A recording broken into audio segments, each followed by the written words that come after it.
Yes, a big man. With an eye like an eagle and as tall as a mountain was he.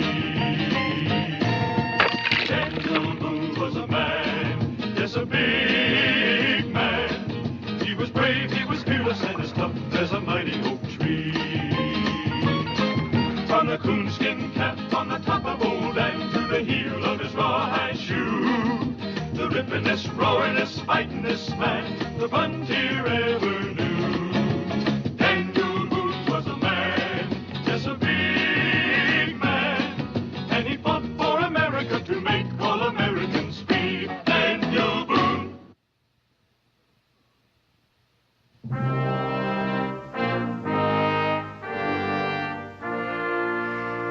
You're a long ways from home, Boone. Not too far, old chief of the Tuscarora. You know my name. Use it. Which one? Gabriel Cooper or Thundercloud? You become a legend among two nations. The Tuscarora are my people, and I have but one name, Kanawatchaquau. Yet your tongue stumbles over it yet. Is that what you came to tell me?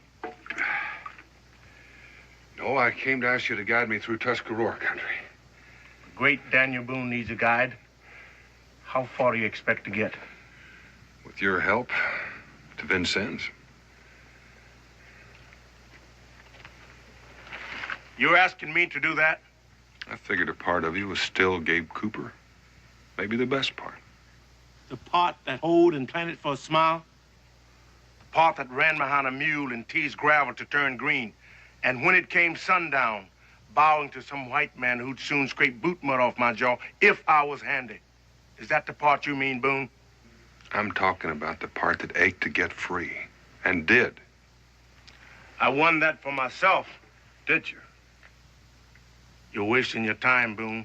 Get out while you still got your scalp. If I leave, it'll be with you, Gabe. I didn't take to sermons when I was a slave. And I didn't learn mercy, Boone. And call your braves. They've smelled blood out there. It would be hard. Then give your orders. You helped me get free. I owe you a piece of Gabe Cooper. I need that piece that wants what any man has a right to have. All right. I'll lead you through the country of my people, but no farther. And once we have reached its boundaries, I owe you no debt. Is that understood? A white man's custom. A Tuscarora needs no handshake to seal a bargain.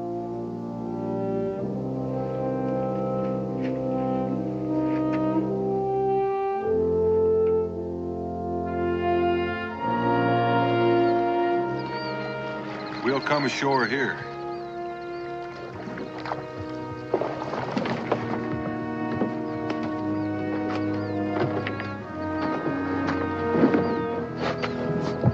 Vincennes is north along this river.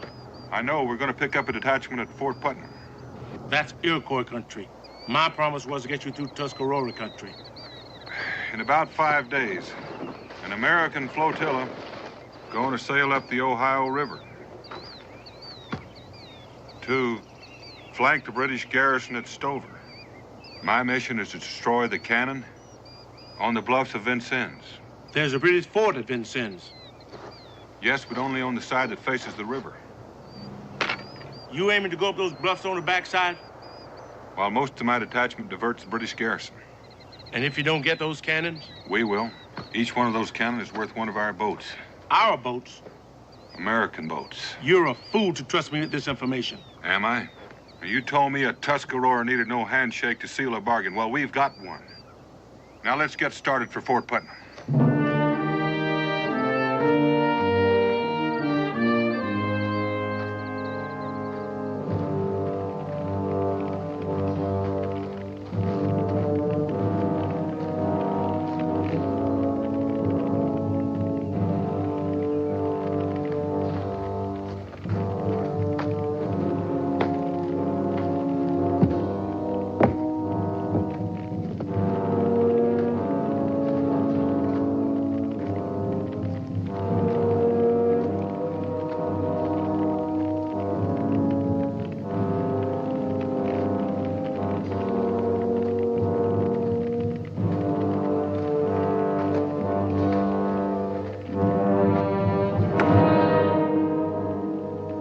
Iroquois.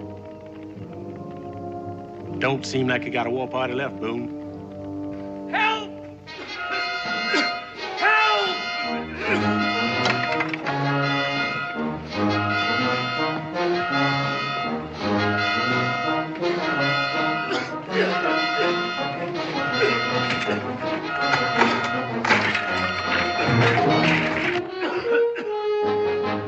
There's a powder cache over there.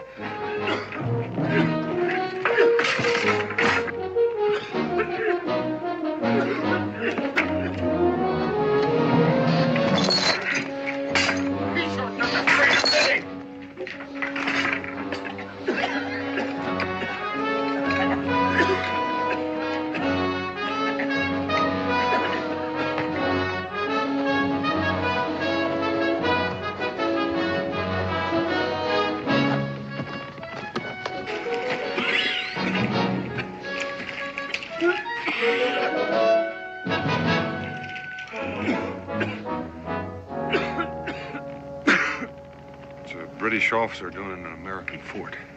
The fortunes of war, sir. Why'd you tell him the truth, Edison? He's a dirty deserter. I think he'd find your story much more amusing, Stark. Shut your face! Our friend here has a talent for musketry. Except he mistook a fellow soldier for a redcoat. A natural mistake in the heat of battle.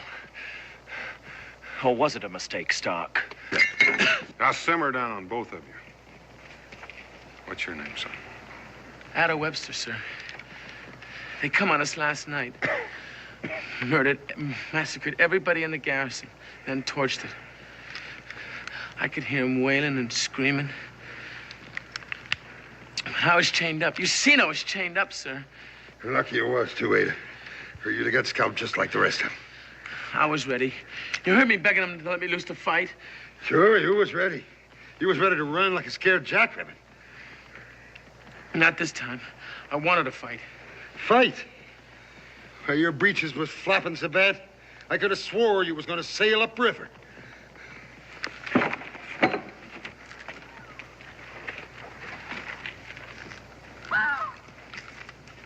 I'm a coward. War brings out the finest in us, lad. Well, I still thank Providence for saving my life. For what it's worth. It wasn't Providence that brought me. It just may have provided me with my complement. You still think you got a mission? We've got the powder.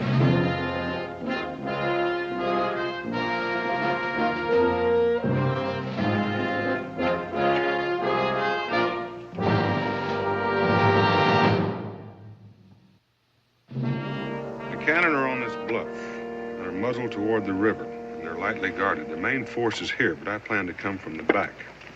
And blow up those cannons. Let me ask you something, Boone. Go ahead. We're toting that powder all the way from here to there, right? That seems stupid, don't it?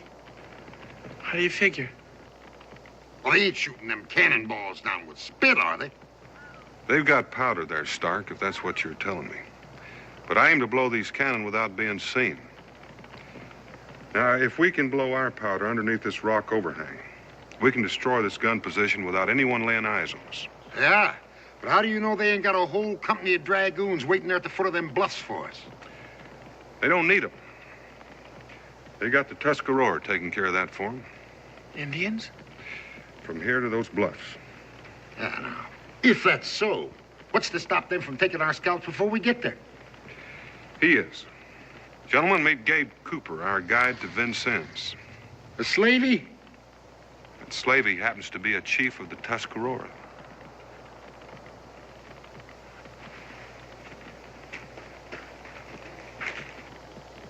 They run out of Indians? I'm just taking you through Tuscarora's country. Getting those cannons is the colonel's job. The colonials must be hard-pressed if they have to depend on trappers for their officers. Or prisoners for fighting men. But right now, I'm not choosing. Sorry luck, Colonel. But I'm afraid your soldiers have fought their last battle for God and country. Yeah, Colonel. Looks like all you got left is us prisoners. Indeed, Colonel. A coward, a felon, and His Majesty's most loyal deserter. Shall we drink a toast to the Colonel's mission? First tactical order is to conserve water.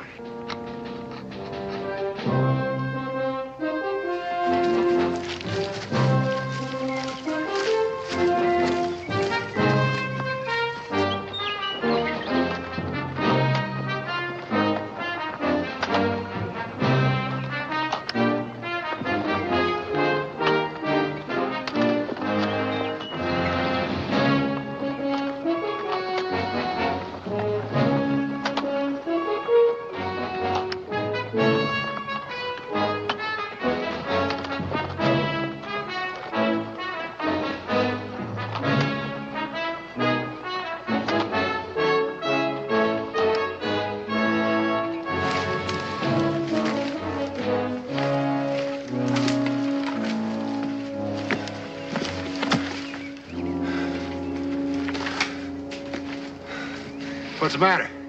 You winded already? We've been walking since yesterday. You look like you can use some rest yourself, Stark. You just keep pacing, Chief. See if I'm not right behind you. Keep your voice down, Stark. I won't be treated like a beast of burden. As a prisoner of war, I'm entitled to certain rights. You're mighty testy about your rights, Addison. Since I didn't take you prisoner, I'm not going to worry about them. I'm just going to grant you the same rights the rest of us have. You don't look out, you're going to turn Yankee, Addison.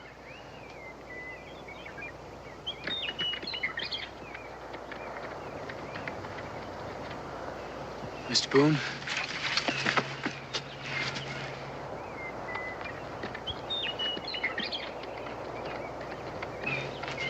You could have had him. Bring the Mohawks down on our neck. I thought you said this was Tuscarora country. It is, but the Mohawk scouting parties are loyal to the British. Now, let's move. So we die of savages or starvation. Well, it doesn't matter to me. Listen, we're going to haul less powder. You feed us. I'm hungry, too. Right, here's some jerky and hardtack. You had food all along and didn't tell us. That's right, Addison. I held out on you.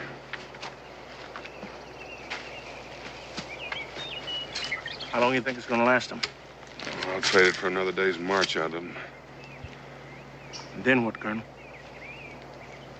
Don't tell me your belly's growling too, Gabe. When it is, I'll let you know.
Let's go, Addison.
fire.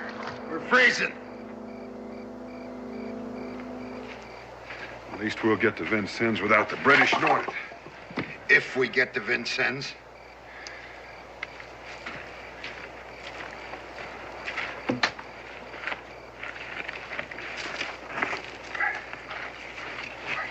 Let them have the fire, Boone. It could be the last one they'll enjoy.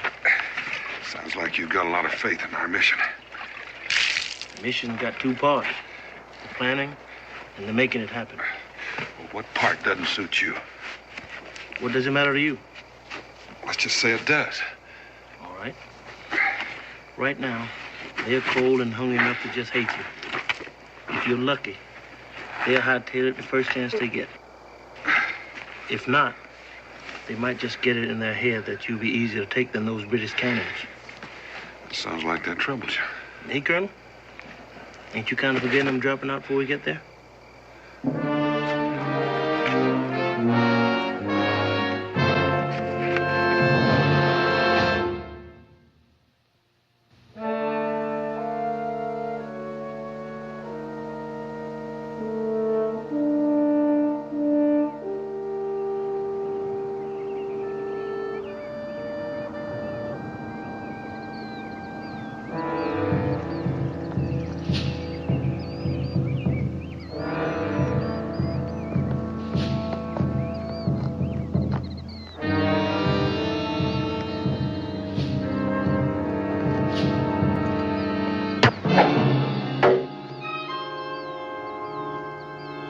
Stay down.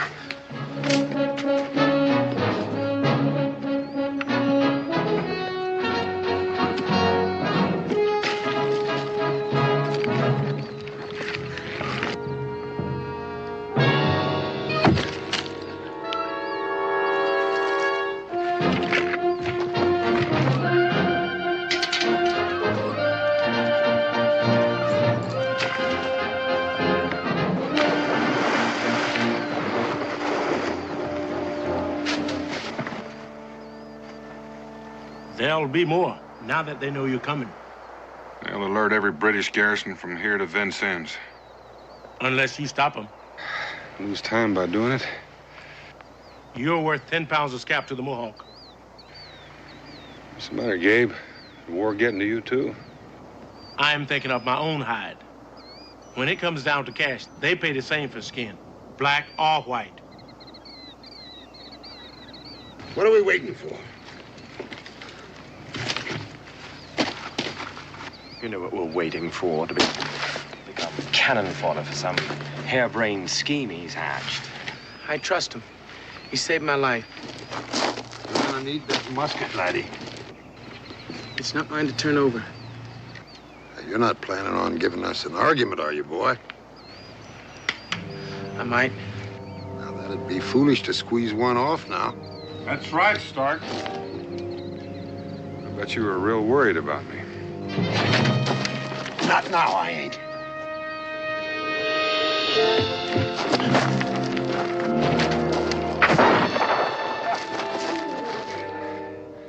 I'd like to see you buried proper. But you're too useful as a pack mule. You've been hit.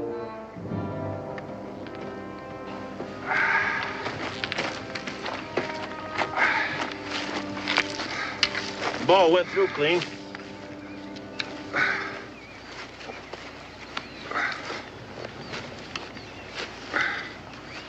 Is that enough glory for you? We're still pushing on to Vincennes. What are you trying to do? Win this war alone? I'm still going. Think you'll have them when you get there?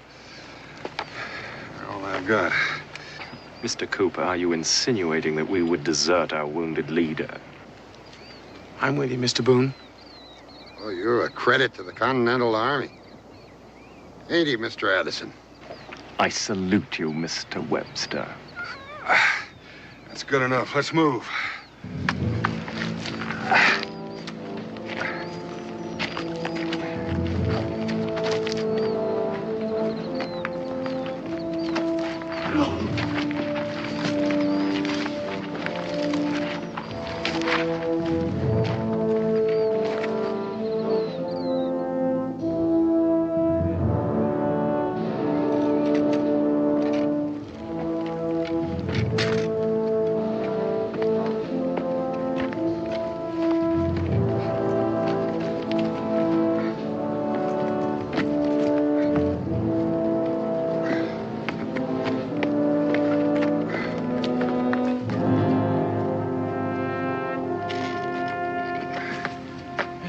how you doing? How's that leg? What are you doing back here? Your place is up ahead. Didn't you hear me? That's an order. The least you can do is let me change that bandage. I want it changed, I'll let you know. Now get back up there where you belong. I'm gonna change that bandage, sir. Webster, you're a coward. That's why you're hanging back, isn't it? You're not thinking about me, you're thinking about your own hide.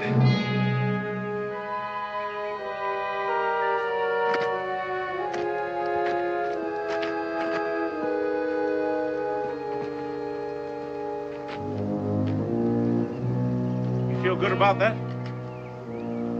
He was the only one with you. Now you lost him. You're supposed to be leading this column. I'm not one of your white soldier boys taking orders from you, Boone. We just made a bargain, that's all. Then keep it.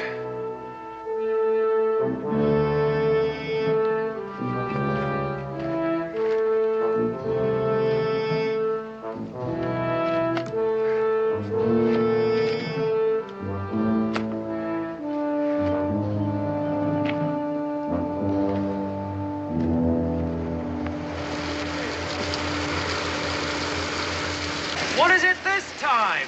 Arnie. Arnie, tastes like acorns to me. I ain't grubbed this good since I swallowed roast hash and booze. I ever tell you about that time, Addison? Shut up.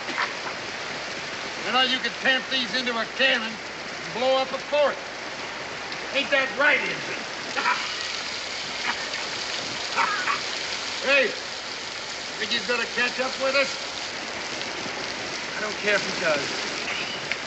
Hey, Addison, out of here. Stop nursing the colonel.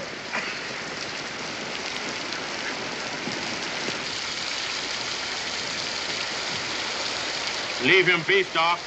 Hey, we could give him a proper burial if we had a drum and a fifer. I told you to leave him be.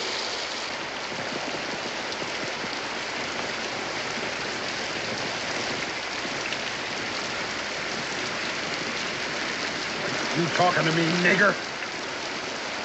You might be chief to them Indians, but you're nothing but a runaway slave to me.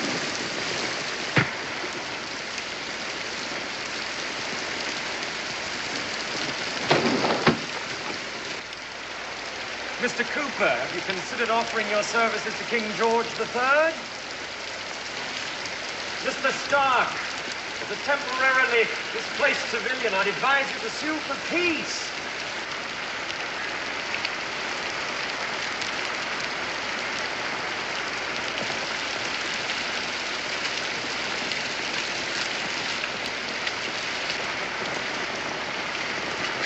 Your leg crawling with death and you're still trying to play soldier. I recall you're good at singing at burials. You're burning up with fever. When we move east, I can get you to a Mohawk settlement. Trying to prove to me that a Tuscarora scalp is worth more than mine? You don't owe me that. You want to die? If I do, I'll take British cannon with me. We're moving out.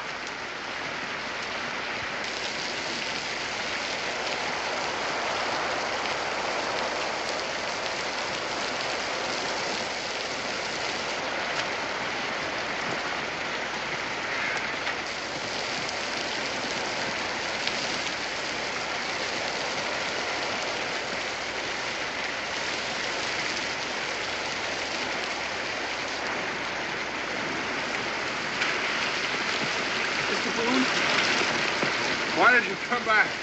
There's no one to follow. You've got Cooper. He says he's only taking us to the end of Tuscarora country. Only listen to what he says, boy. You got to keep an ear cocked when he's not talking to catch what he's saying. You're throwing away your life, sir. It's not worth it. Now, you listen to me. There'll be ships sailing up that river, manned by boys not much older than yourself. They'll be sailing right into the muzzle of those guns. If we don't take them, they haven't got a chance. Ada, they've been fighting for our freedom. We owe them that chance.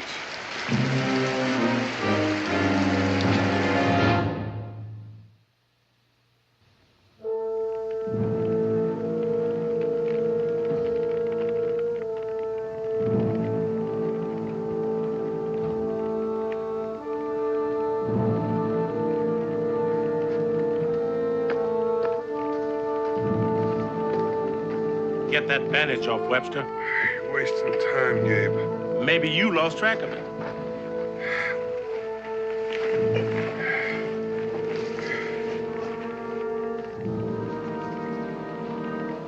Loves. You'll be there by nightfall without me. You arguing with Thundercloud or Cooper?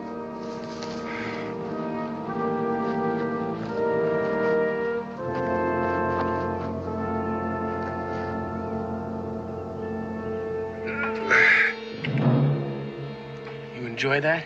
Easy, lad. Only the Indian in me.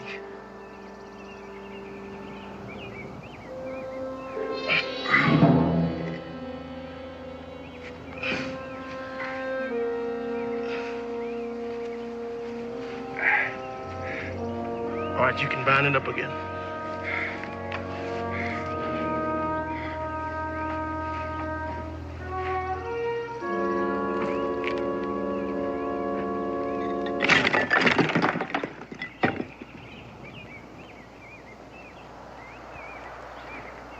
You're a man of many parts, Mr. Cooper.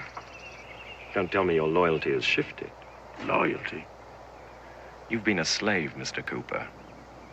Something less than human in their eyes. And now you intend to scale the bluffs of Vincennes. For a white man. It's madness. Where's your loyalty, Mr. Edison?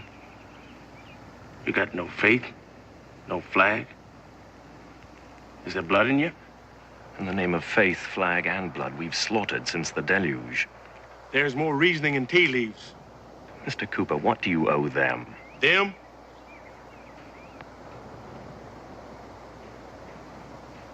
A powerful hurt. But then you can't eat off of it. You got to start with one man. Boone?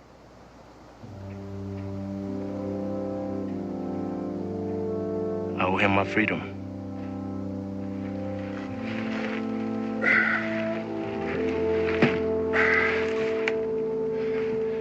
Better get some rest. We're gonna pull out when it gets dark.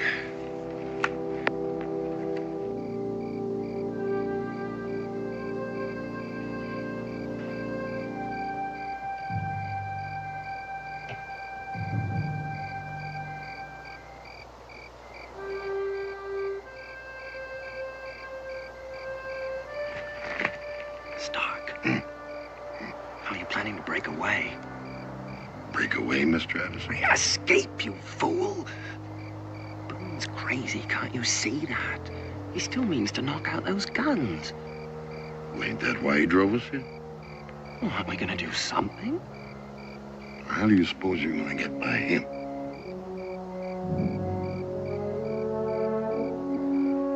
Well, the two of us ought to be able to... What?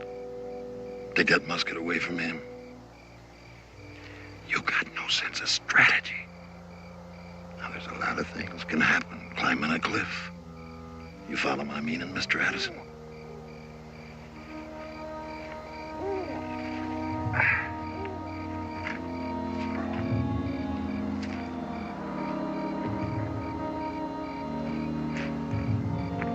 How's that leg? Good surgeon, Gabe. You ready? How about them? We still need them to tote the powder. At the point of a gun? Stark's still a soldier, and Addison's got no choice. Wake up, Webster.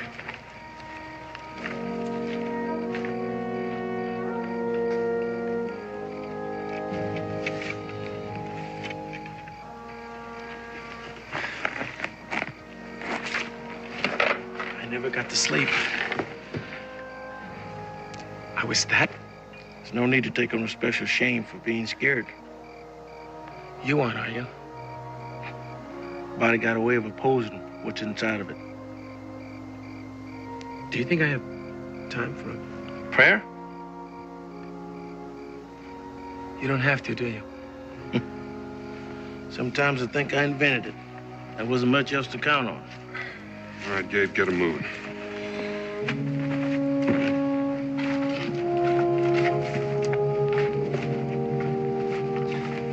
You're about to be blooded in battle, boy. I'm ready. He's ready.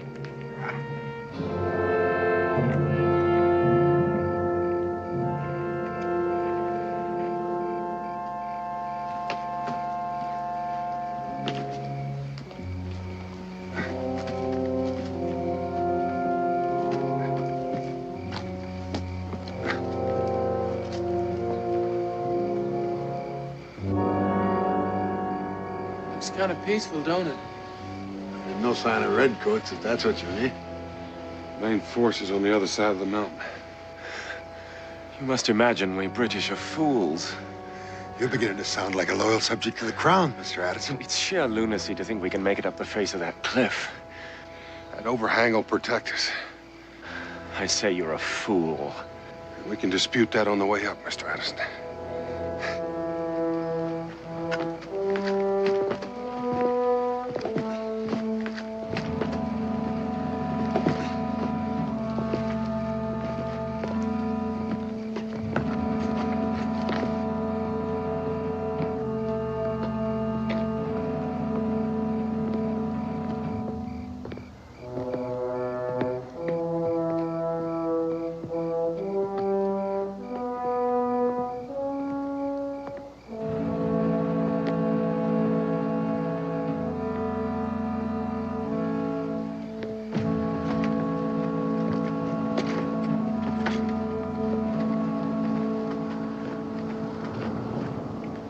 You have to be half cat to make that. Oh, all cat.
Put the kegs down.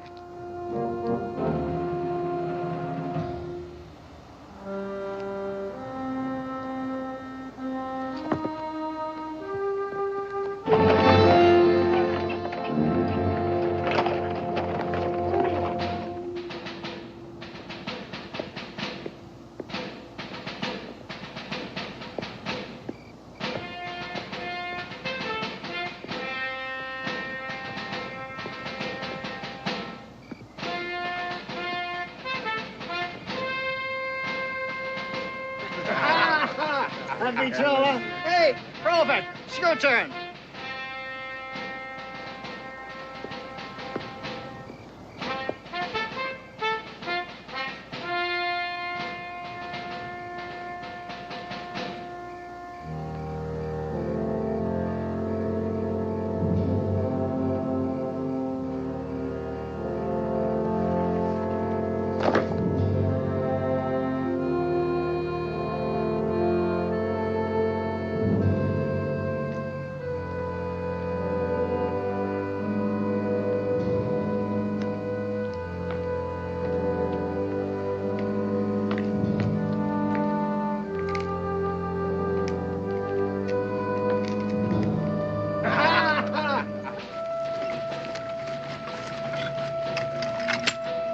Sit down.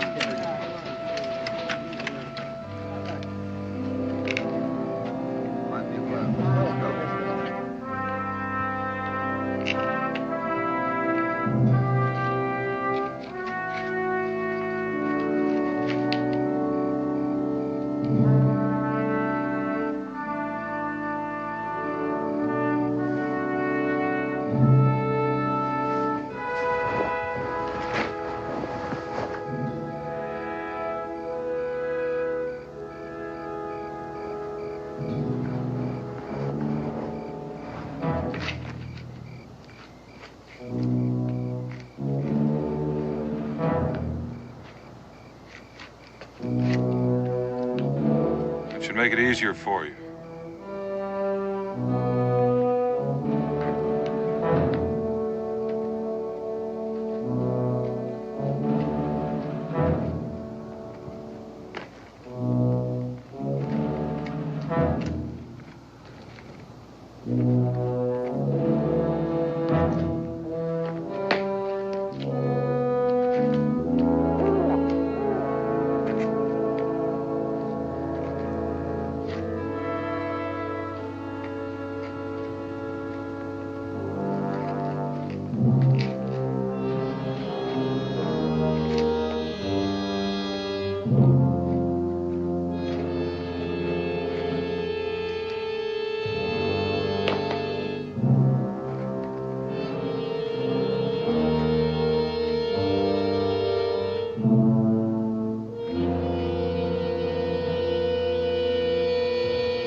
Mr.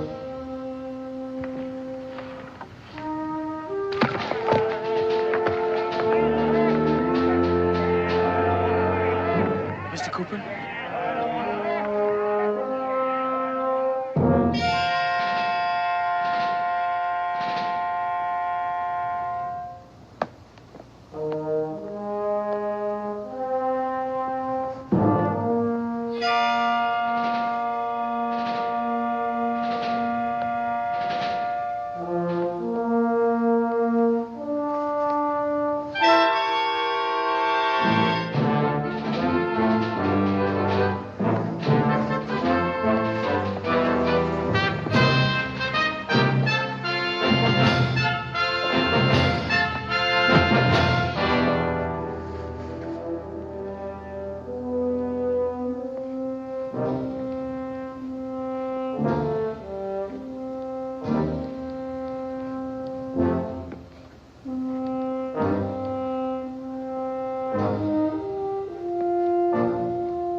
We'll have to use their power.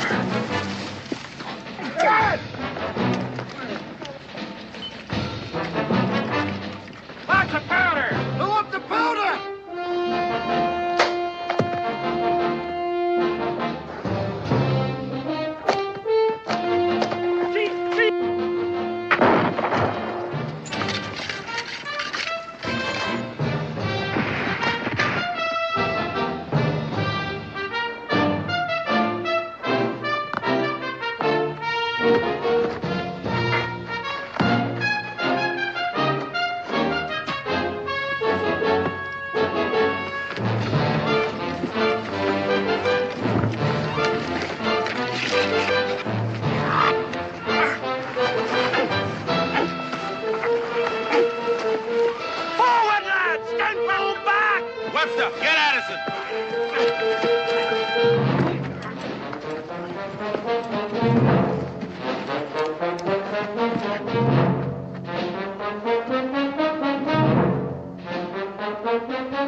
Don't fire, you'll hit Webster.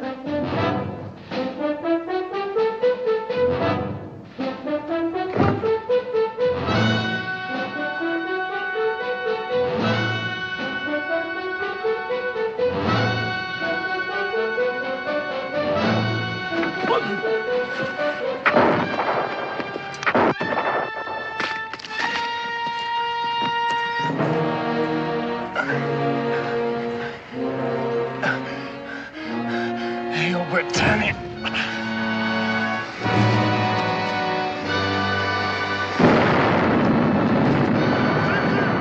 Fall back! Canada sea! Fall back! Other side!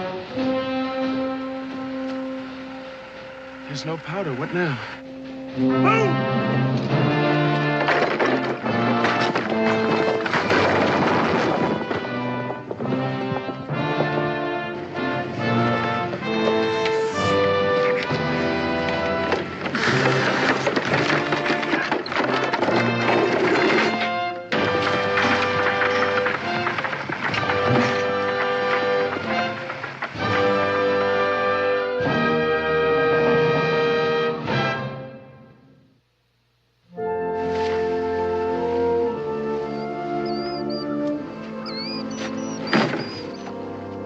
I'll leave you.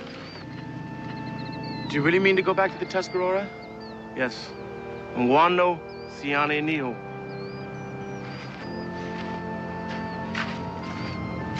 What did he mean? To share what we have shared is to live forever.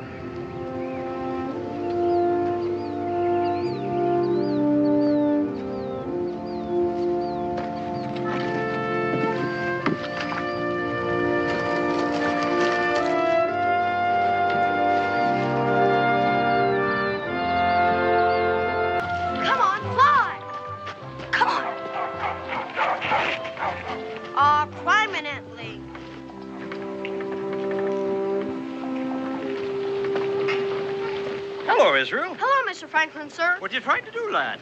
Make electricity, like you said. You need a rainstorm to make electricity. Oh, I forgot. It's been my contention, it's been my belief that you have to tie a piece of metal at the top of the kite to help attract the electricity to it. Of course, I don't know what these experiments will lead to, but this might be something considerable. They may help to make a vain man humble. You wouldn't mind telling me the story again, would you? Well, if you think it bears repeating. Well, sure, if I'm supposed to make electricity. Well, I was too embarrassed to walk around Philadelphia carrying a child's kite, so I decided to take my son William with me. So they wouldn't think you turned childish. Exactly. Well, we tied a piece of metal to the top of the kite, put a metal key at the bottom on the string, and off we went into the country. So people wouldn't think. People wouldn't think that I had turned... childish. Exactly. Well, in the rainstorm, the string got wet. The electricity passed over it. The kite got up in the rain cloud. The electricity was attracted to the piece of metal. It came down through the string, touched the metal key at the bottom, and sparks. Exactly. As soon as it rains, can we make electricity? I don't see why not, Master Boone. Mr. Franklin, Mr. Franklin. Yes, Sally, yes? Oh, Mr. Franklin, the soldiers, they've come to the house. Calmly, Sally, calmly. Come along, children, come along.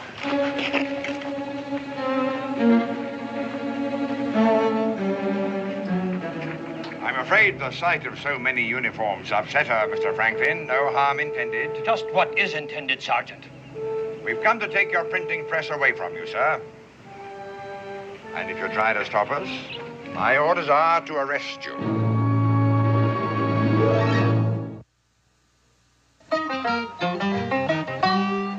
Daniel Boone was a man, yes, a big man, with an eye like an eagle and as tall as a mountain was he. Daniel Boone was a man, yes, a big man. He was brave, he was fearless, and as tough as a mighty oak tree. From the coonskin cap on the top of old Dan to the heel of his rawhide shoe, the rippin'est, roaring'est, fighting'est man the frontier ever knew. Daniel Boone was a man, yes, a big man, and he fought for America to make all Americans free. Daniel Boone. And furthermore, for printing and causing to be circulated in and around the colony of Pennsylvania such seditious, inflammatory, and rebellious pamphlets, it is the decision of the colonial governor that His Majesty's troops shall be directed to confiscate said printing press until further notice. Signed, the Honorable William Denny, His Majesty's Governor of Pennsylvania. You know, Sergeant, if Your Majesty continues to treat us as treacherous, conspiring rebels, he may prove himself to be right. I'm only doing my job, sir. Yes, yes, of course you are. Hey, you watch where you're going. All right, get this wagon rolling. Now, Daniel, you heard, eh? Yep. Hey, Paul, where's Cully and Walt? And the others? The wagon and supplies. Well, we can't get them without English pounds. They stopped me at the warehouse. Said there's a new law. You can't buy any supplies with furs or anything unless you use their currency. What? No pounds, no supplies. What are we going to do, Paul? Do? I'll tell you what we're going to do, young sir. We're going to sit down and think this thing through.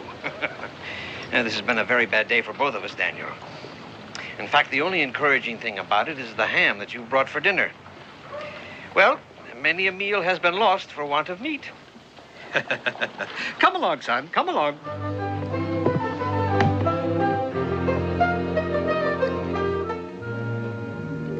The outposts of the colony are hotbeds for insurrection and rebelliousness, which would be better off abandoned before they become arsenals for the rebel army.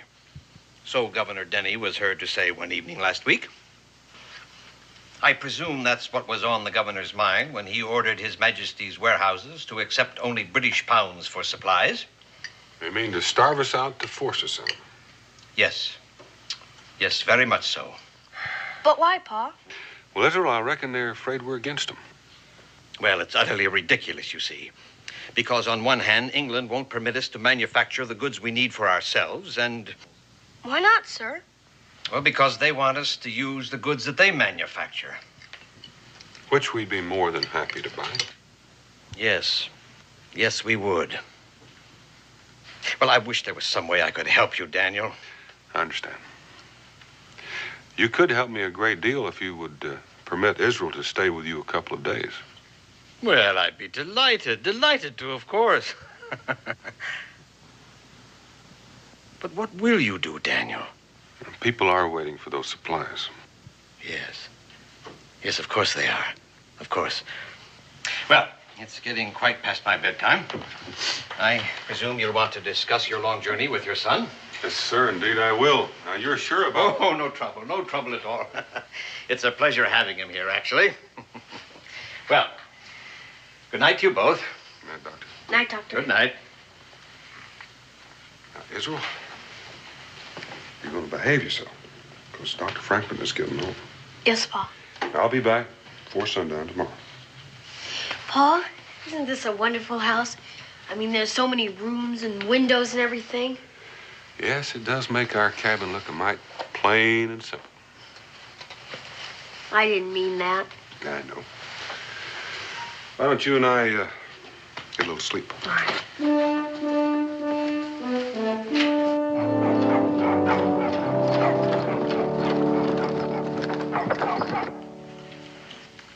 Give me it!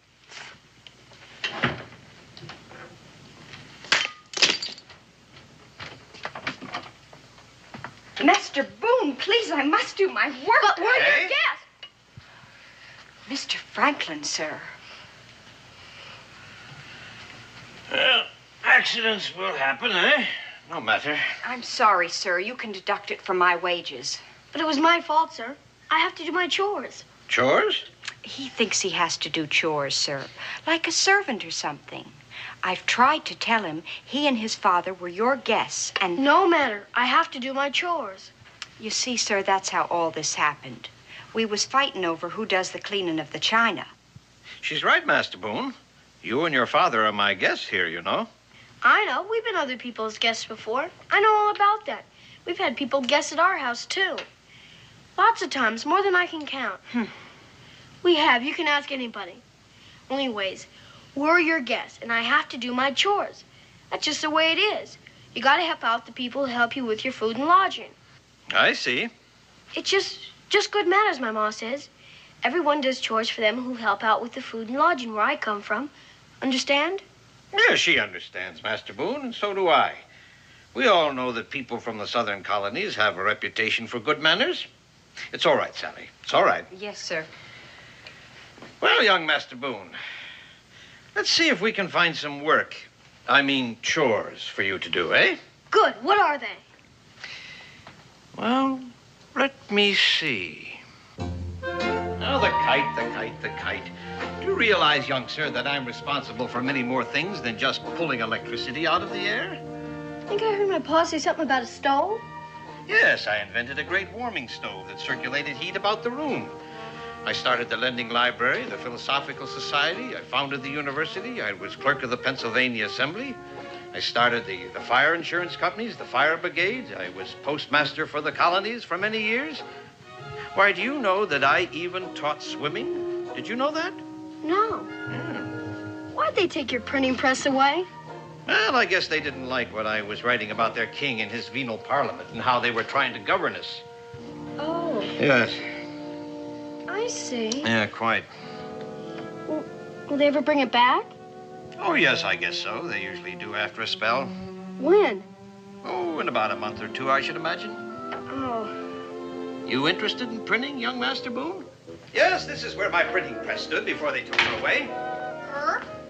Yes, the female pronoun is always bestowed upon man's favorite things, Israel, the things he loves the most and he cannot do without. A sailing ship is called she. She takes the waves gracefully, sailors are heard to say.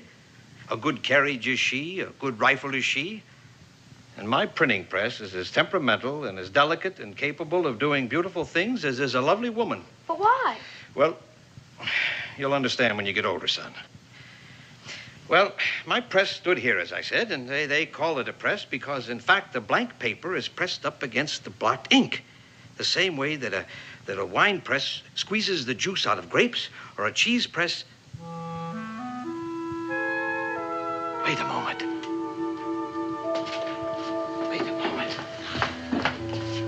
My printing press works the same way that this cheese press works. As a matter of fact, if I wanted to, I could probably get this thing to work. You could? Yes. It would take a little fixing, of course. Well, the cheese press doesn't come down low enough, but we could put wooden blocks in here to raise it up, and then the type would be locked in. We could slip a piece of metal between the paper and the type. We would have a uniform impression, and therefore we could print. You could? Yes. Would you like to see your name in print? You bet. All right, come along, then. Come along, Israel. Yes, now, if we were to print your name the same way that it was pronounced, it would come out Enub Lirsi. What? That's right. If we were to print your name the way that it was actually spelled, it would be Enub Lirsi. Enub Lirsi? But you spelled my name upside down and backwards, too. Upside down and backwards. Come around and look. Oh, I see. Now my name is spelled right. I mean, you have to put everything, all the letters and words, upside down and backwards before you can print them? Everything. Can you really get that to work like a printing press? Yes, I think so. With a little ingenuity, which in all immodesty I admit to having. Could you please, I'd consider it a big favor, print my name on a piece of paper? You see, I'd never seen my name printed before. I'd keep it forever and I'd take it wherever I go. Well... You can't really get it to work, can you? Yes. Yes, I think I can, young man, but the insurmountable problem is that we have no ink. No ink? No ink. You saw the soldiers pouring the ink out of the bottles when they took away the printing press. Yes, but I mean, can't you just go to a store and buy some? No, the ink comes from England, and they keep it under lock and key. And they give it only to printers who promise not to print rebellious or seditious pamphlets. Oh. I've been experimenting with several recipes for ink, but unfortunately, I've not been very successful. I've tried everything, but nothing seems to work. The ink isn't black enough. I've used rainwater and alum, and gum arabic, sugar, logwood chips. I've boiled it and strained it, but nothing seems to work. It doesn't hold the paper. The black just seems to fade away. Oh. I've tried everything, Israel. Everything. Tapwood roots, powdered rocks, certain kinds of earth, but... It all fades away. Yes. I guess I better get back with my chores. I'm sorry, Master Boone. That's all right, Mr. Franklin, sir. Pedro, you been behaving yourself? Yes, Pa, honest. That's good. I'd like to talk with Dr. Franklin. Yes, Pa.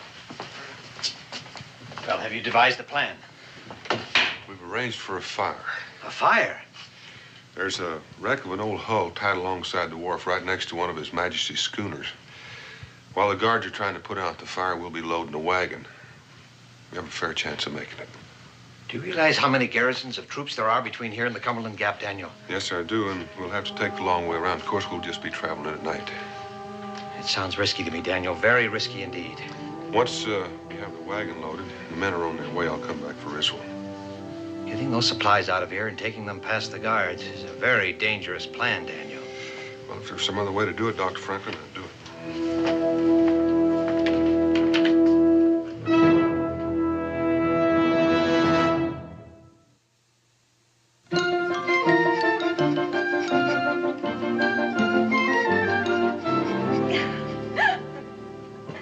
I shouldn't be laughing, I guess. It's my work you're doing for me, Master Boone, for which I thank you. Well, what have we got here, eh? Just doing my chores, Mr. Franklin. You seem to be doing more than your chores, young Master Boone. Well, now, he's able to do a full day's work, Dr. Franklin. Don't be discouraging him. Excuse me.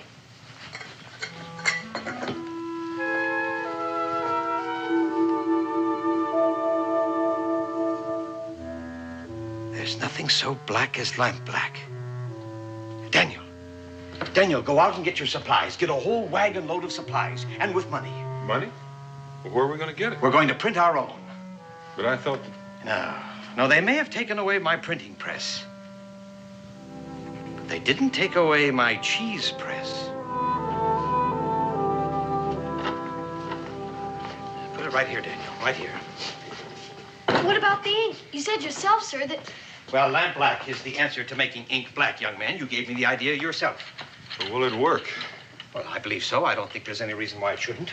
Dr. Franklin, you said those supplies were for British citizens only, and important ones at that. Yes, well, as long as I'm counterfeiting money, I may as well counterfeit papers for you, too, to identify you as the steward and the purchasing agent for the estate of the Earl of Norwich, a kindly English gentleman who lives some 40 miles south of the city. What does counterfeiting mean? Bogus, fake, made to look authentic, but in actuality, it's worth nothing. Now, Israel, I want you to gather all the lamps in the house and light them right away. Wouldn't it be strange if somebody walked in and saw the lamps lit and the sun's right overhead? Israel, do what Dr. Franklin said, and right away.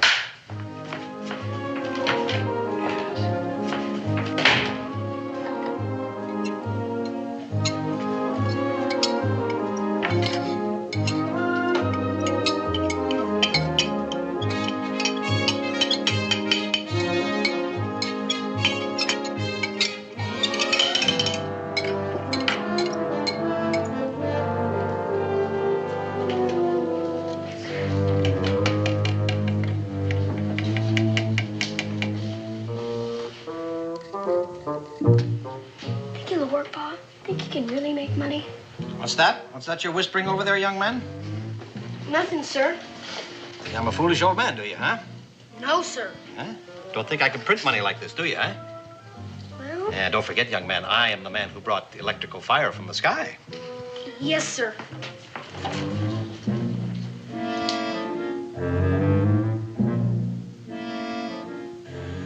With all due respects, Dr. Franklin, I have my doubts.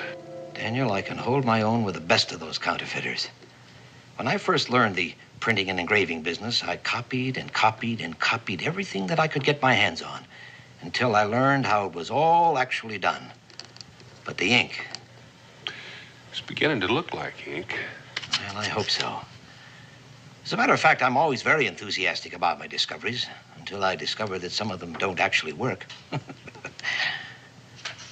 I didn't want to dampen Israel's spirits. But several months ago, I hit upon the idea of using black beetles to color ink. People thought I was daft, of course.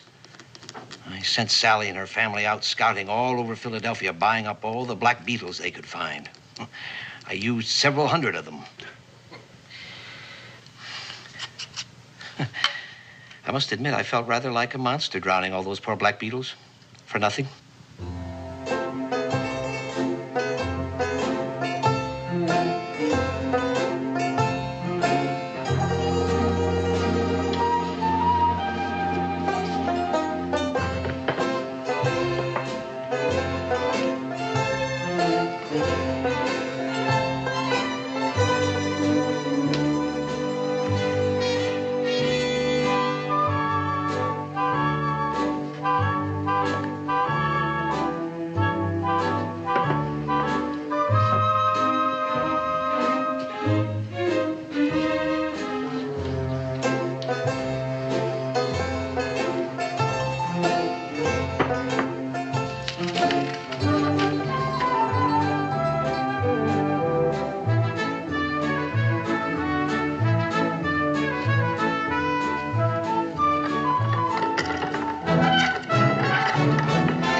George. By George, if I were any younger, I'd have quite a career as a counterfeiter. Looks perfect to me. How many are you going to make? How many do you want?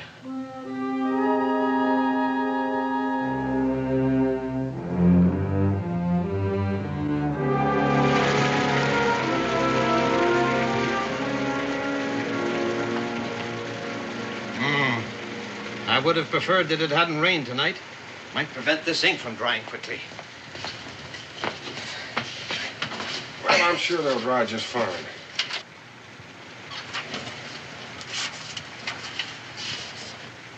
What's the matter, son?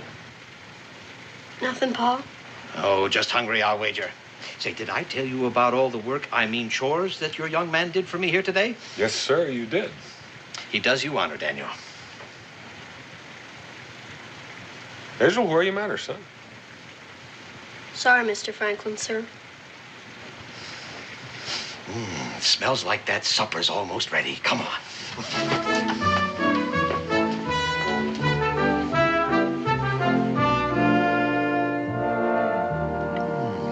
Delightfully savory, this smoked ham from your part of the country, Daniel. I shall make it last indefinitely.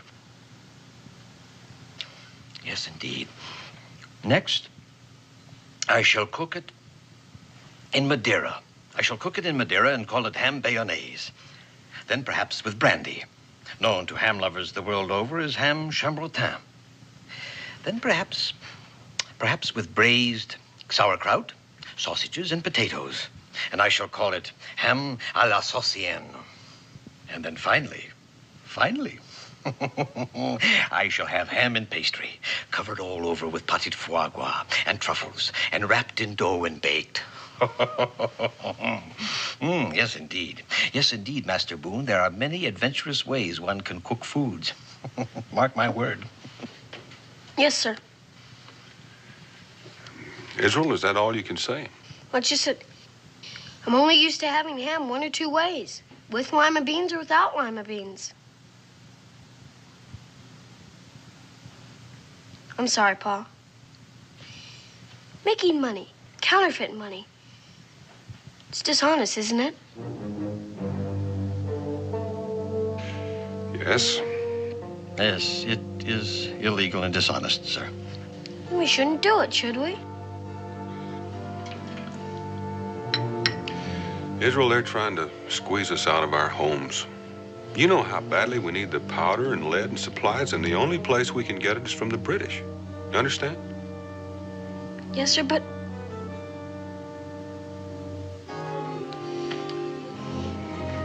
I'm sorry, but you always told me never to do anything if it was dishonest. Son, it is true, if I buy supplies with counterfeit money, that I will be cheating the British Army out of money. But you and I both know that we've got to get those supplies. Yes, sir. But it's dishonest. Master Boone, I believe you have pointed out, how shall we say, an embarrassing flaw in our plan. Sorry, Mr. Franklin, sir. That's quite all right, young man. You were quite right to bring it up. I'm glad that you did. I'm proud of you. And as I said before, you do your father honor, sir. Thank you, Mr. Franklin, sir. And I believe the only way to correct this dishonest thing we are doing is to keep track of the serial numbers as we put them on the bills. Serial numbers? Yes, and after we've gotten this ridiculous law abolished, we shall approach everyone holding these counterfeit notes and exchange them for real money. And upon that, sir, I give you my word. We can leave the furs with Dr. Franklin, and if there's not any real money, he can use the furs. Now it's honest.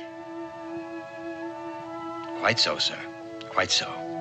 Excuse me, sir, but there's some men out back, dressed in buckskin, asked to see Mr. Boone. There'd be Cully and the boys. Let's go out, Israel, and tell them about the change in plans. No, they want to see you, sir. Well, I shall want to see them too, Daniel. Speaking of buckskin, you'll be needing city clothes, won't you? Oh, mine won't do. Mine won't do at all, Daniel. Come along.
Follow me, sir.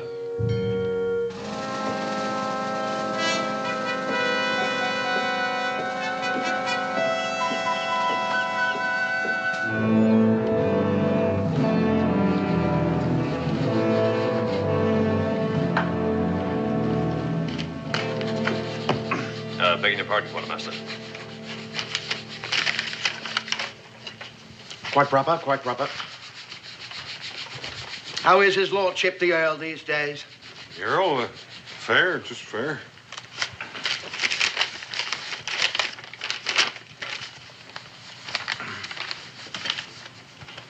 Now, what's this? 10 barrels of gunpowder? What's his lordship going to do, blow up the old south of Pennsylvania? What does he need with all that powder? Oh, tree stumps. The meadows are full of stumps, and the Earl told me to blast them out, and blast them out I will. But that takes powder, and lots of it. I see. You'd better inform His Majesty's troops in your village what you're going to do, so they don't think you've started a war. I'll do just that. Good. I'll try to get you loaded up in time to leave first thing in the morning. Well, with all due respect, Quartermaster, I have to be back tomorrow midday at the latest. Those were my orders. I don't mind helping your men load my wagon, but we have to do it now. Now? Well, that's terribly inconvenient, Mr. Wharton. That's most inconvenient. You see, there's a bloody inspection here today. Captain Zerlo takes a fit, he does, if this place isn't looking neat and tidy. And if I were to take my men away from the cleaning to fill your order. Well, I wish I could wait, but I can't. Perhaps if I spoke to Captain Thurlow. I've heard the Earl speak of him many times. Oh, no. No, sir, that won't be necessary. No, we'll have your order filled on the double. Smythe! I'll just figure out your charges, sir, and we'll have the wagon loaded in a shake. Smythe, where are you, man? Sir? Here, have this order filled at once for Lord Norwich's man here. Yes, sir. My wagon is right out in front. Yes, sir. Well, that's all, Smythe. That's all. Be off, man. Tilson, that's enough. Go give them a hand with the order. Yes, sir. Would you like a sweet, sir? Oh, no, thank you, Quartermaster. Why don't you sit down, sir? It will take them a little while, of course, to get the wagon loaded.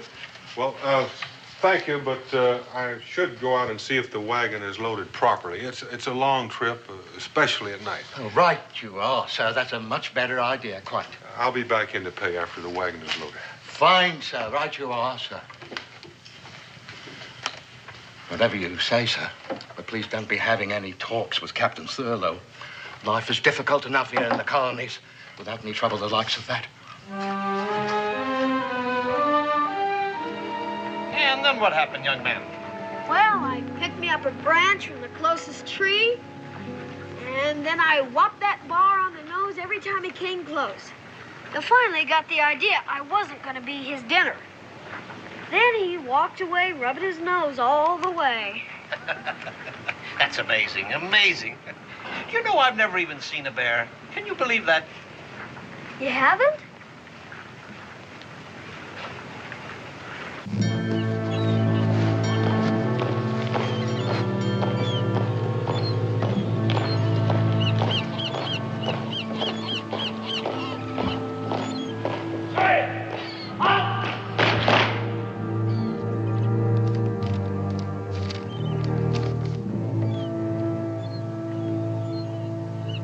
Mr. Wharton?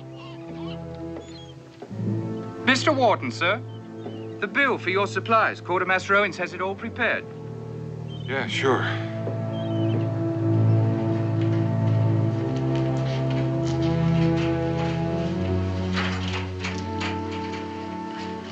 Well, that didn't take long now, did it, sir?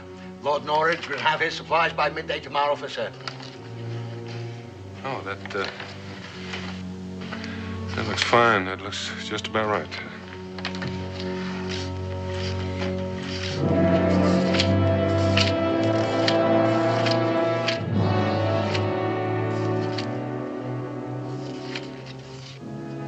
Thank you, sir.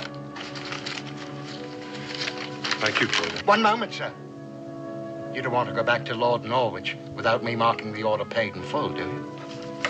Your governor wouldn't like that one bit, now would he? No, he wouldn't. There you are. There you are, sir. Thank you, Quartermaster. All right, man, in here.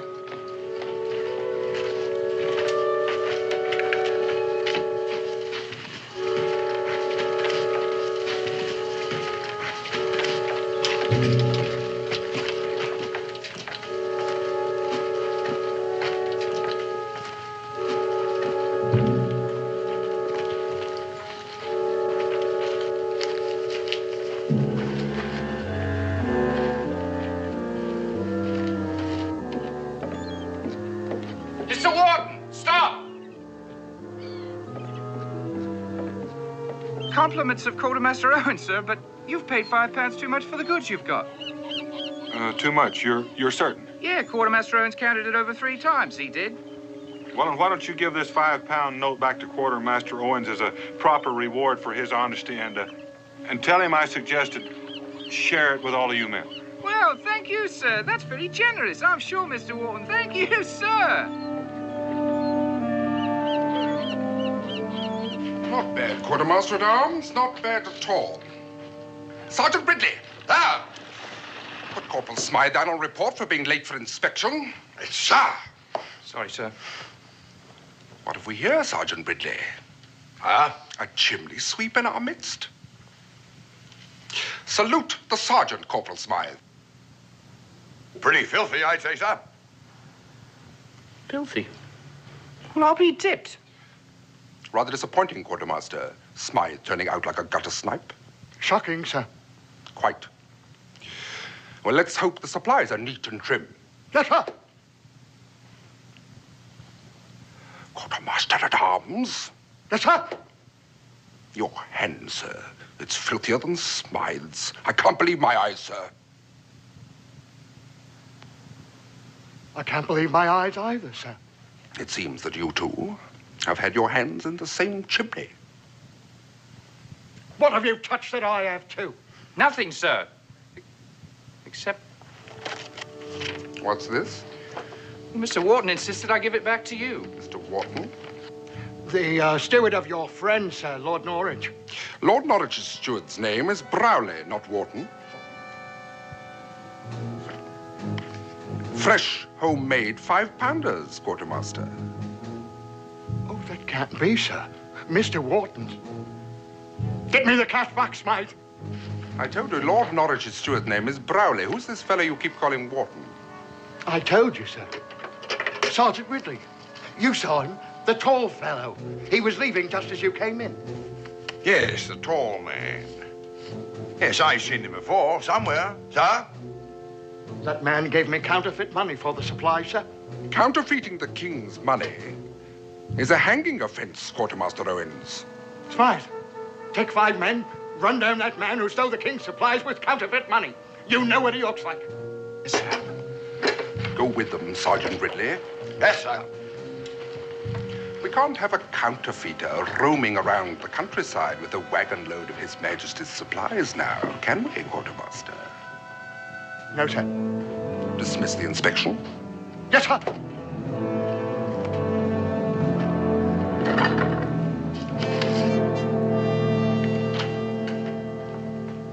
Well, what are you printing there, young Master Boone? Begging your pardon, Mr. Franklin, sir, but you'd laugh. Oh? Well, you'd have the right to laugh, too. Very well. Very well, young man. I was only trying to be of some assistance. You know, sir, half the fun of printing is doing it yourself. I understand, son. If my youngest son, Francis, had lived, he would have probably have said the same thing. Sorry, sir. Guess I wasn't being very neighborly. Well, let's see what you've printed then. Ah, Israel is the best shot in Boonesboro, eh? I told you, stupid. No, not at all, not at all. It's a marvelous beginning, actually. Shows boldness, a certain immodesty, a quality which is very much admired in the communities and the frontier like Boonesboro. Thank you, sir. You miss your home, do you? Yes, sir. Well, I understand. But you know, it's quite wonderful here in Philadelphia, Israel. All the great ships tying up at the wharves, and people from all the different countries of the world. Well, you'll be home soon, son. You'll be home soon.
Let's have those fresh horses, Cully, and fast.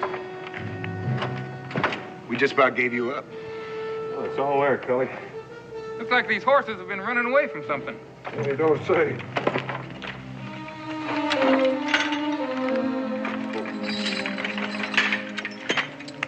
Walt, you better keep an eye peeled.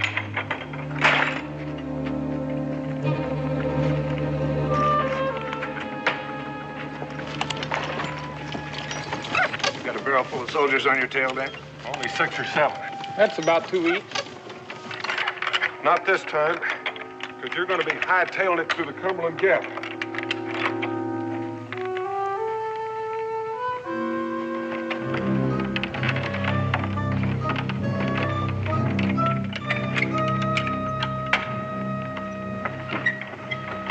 Tell Rebecca his and I'll be along in a couple of days. And you better not come back wearing those clothes.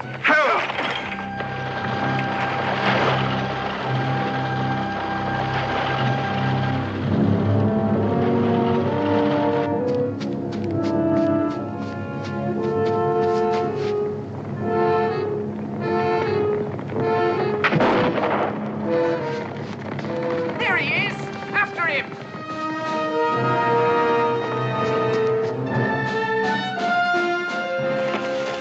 That's him, all right. What about the wagon? It must have broken down somewhere. We'll see it better in daylight. We can't get the horses through that thicket. Then we'll follow on foot. Dismount. Two of you stay here, look after the horses. The rest of you, spread out, get out for him.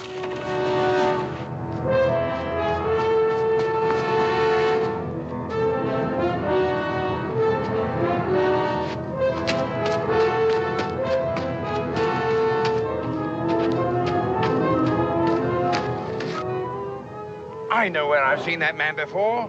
At Benjamin Franklin's house. He's a friend of Franklin's. I better tell Captain Turtle.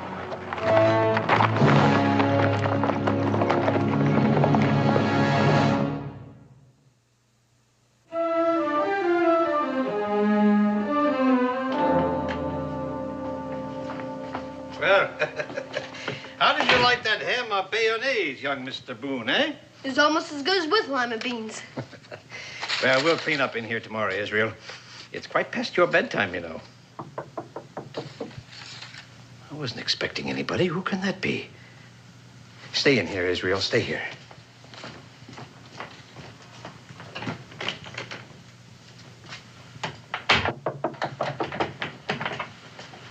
Answer the door, Sally. Yes, sir. Good evening. Please tell Mr. Franklin that I'd like to see him, would you? Tell him yourself, Captain. Quite. Sergeant Ridley. Sir. Remain here and permit no one to leave the premises. Yes, sir. All right, you two, round to the back. Keep an eye on the back door. This young lady will show you the way, won't you? It's all right, Sally. It's all right. Yes, sir. Come along, Captain.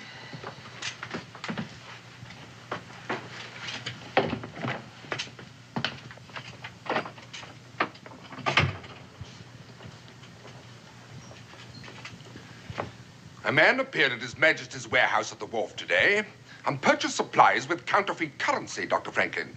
How enterprising of him, Captain. A hanging matter, Dr. Franklin. My man Ridley identified the man as a fellow seen entering your house. A man you addressed as your friend. He cannot, however, recall the name by which you addressed him. He was accompanied by a young boy, Ridley recalled. That would have been Tompkins, a friend of my son's who was bringing my grandson to visit with me. Your man Ridley has a very good memory, Captain. Sergeant Ridley! Yes, sir. Was the man's name Tompkins? No, sir. Search the house, Sergeant Ridley. Yes, sir. Now, look here, Captain. You've got no right to be breaking in here. Perhaps Ridley's memory is better than yours, Dr. Franklin. I shall see to it that your superiors hear about this illegal conduct of yours by tomorrow morning's mail. Your contempt for His Majesty's administration of these colonies is well known, sir. I may be a bit brash, but I remain quite logical. Of all the men in Philadelphia, you were the most likely to have printed such counterfeit notes. I take that as a compliment, Captain. May I remind you, sir, this is not quite the same thing as printing those annoyingly slanderous, seditious pamphlets. Printing the king's money without his permission is likely to be taken far more seriously by the crown than mudslinging. Very well, I confess. Take me to the stockade. I am not amused, sir. No, I confess, Captain. To err is human, to repent divine, to persist devilish. Really, sir? Well, are you going to take me or not? You're too eager, sir. Sir, no man, no boy, no printing press. We searched every room in the house except the one across the hall. It's locked. Will you open it, sir? Well, if you want my confession, Captain, I demand that you take me to the stockade right now. Then we shall have to knock it down.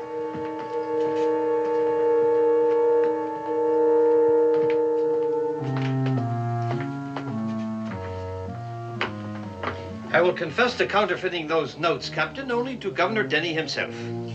What are you trying to hide in here, sir? Nothing, sir. That is my workroom where I do my experiments.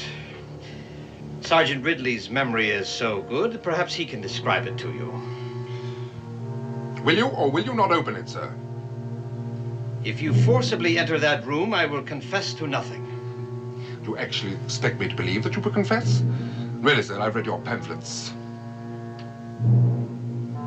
I wouldn't for a minute allow you to attempt any of your tricks on me. Knock it down. There.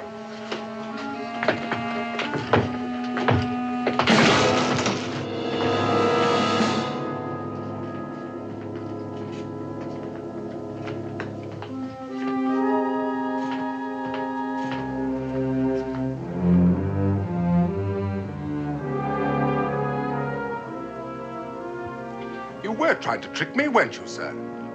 Into a false arrest without evidence. Could have forced me to resign my commission, sir. Yes, Captain. I should probably have had a full account of it published in the London newspapers. It's such a sad commentary on the times, that seems to be the only amusement left to me today. I think it only fair to warn you, sir, that that day is not far off when crimes against the Crown will be reason enough to silence the guilty parties permanently, regardless of their influence and popularity in high places. I take it that means you will return my printing press in time for me to have the honor of being the first man permanently silenced for my country?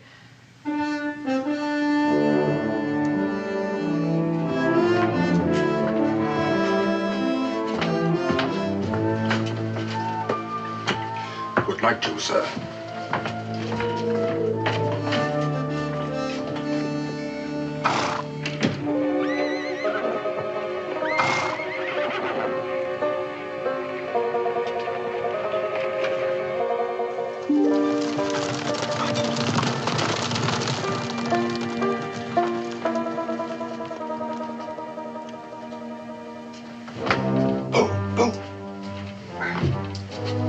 Well, they're gone. The supplies are on the way to Boonesboro. Excellent.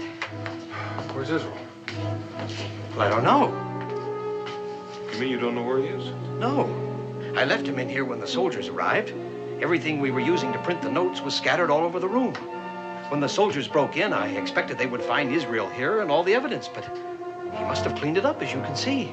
Evidently, the boys cleaned it up. But I don't know where he is.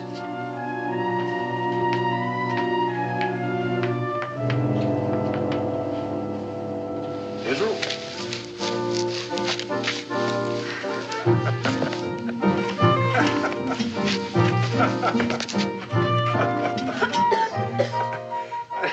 I taught him to hide in the chimneys during Indian attacks.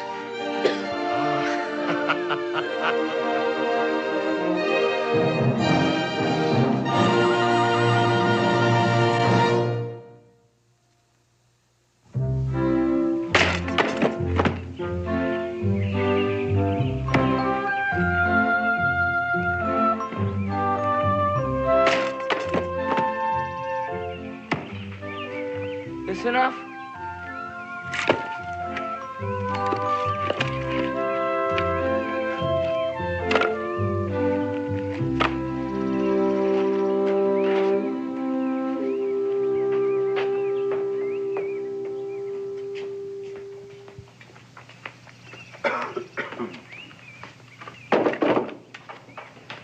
Zeke, Yes, sir? you know, it's awfully nice of you to be helping Israel like this, but I do hope you leave something for him to do. Oh, no, ma'am. I'm doing them all today. And tomorrow. And the rest of the week. The rest of the week? Yes, sir. See, it's very friendly of you to help Israel this way, especially after the disagreement you had, but... Well, why are you doing them, Zeke? Yes, why? For money. Money? What money?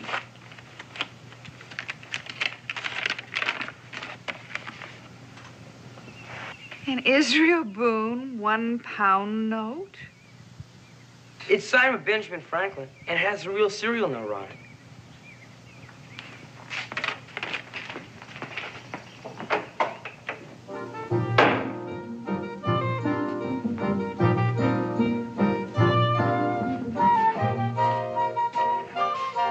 Israel!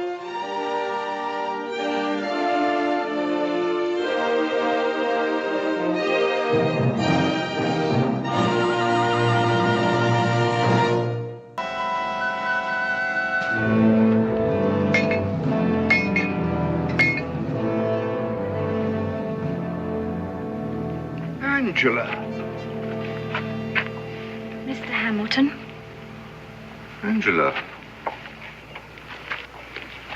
I demand to know what the wife of a high-ranking British officer is doing in this camp. Perhaps you'd better ask her, Governor.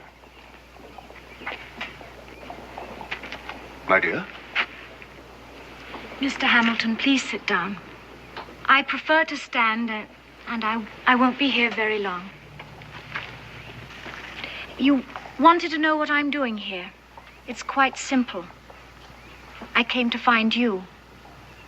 We've been worried since you were captured. Very worried. Utter nonsense, Mrs. Lackland.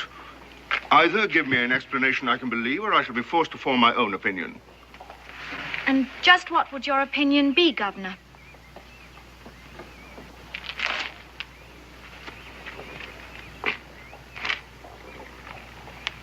I should say it rather smelled of treason. Then treason it is. I came here to help my husband, Mr. Hamilton. He plans to surrender Fort Detroit to the Americans. Surely you're not serious. Oh, but I am. Betray Detroit? But why? Why? Perhaps as a woman I should like to see this senseless war come to an end. But this is treason. I thought you wouldn't understand that, Governor.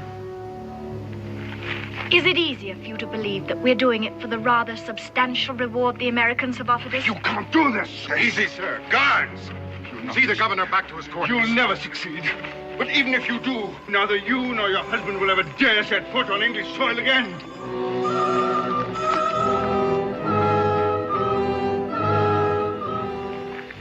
With your permission, Major, I'd like to return to my quarters. Certainly. Thank you for coming.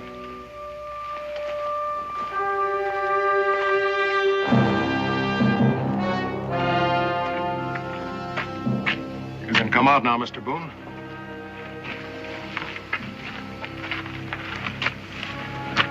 A real calculating woman. I'd hate to have her for an enemy. Are you convinced that she means it? Well, she said so plain enough, so I reckon I'll have to believe her. Good. Mrs. Lackland is on the way to join her husband in Detroit. You'll accompany her as a guide. Once there, Colonel Lackland will furnish you with plans of the fort's defenses and whatever other information he considers valuable. Is it all right if I take a friend along? As protection against Mrs. Lackland? I might need it. Take anyone you want. Here are your orders. Now, about the plans. I want them delivered to me before I cross the mountains. With them, Washington will give me everything I need to move against Detroit. Now, you're going to be on the move, too. Where will we meet? I'll wait for you here. Or you wait for me. Kanawha Pass. All right. I'll meet you there.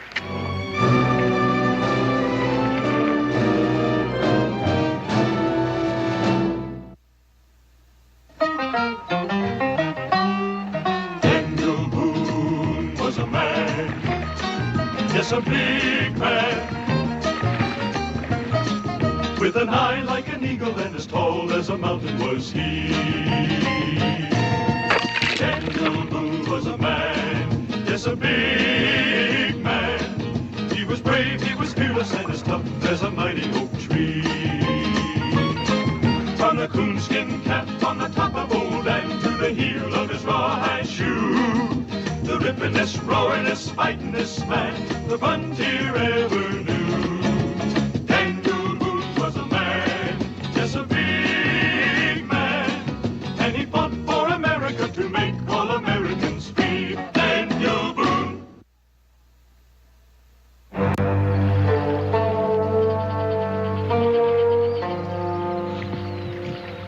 It's really beautiful, this country of yours. I hope it stays this way always. In these wildernesses, a man is forced to be an individual. No crowds to follow, no one to turn to for advice. He has to be completely self-reliant. Don't you find that true, Mr. Boone? I haven't thought much about it, ma'am. No, of course you wouldn't. Here a man's thoughts would have no cause to turn inward.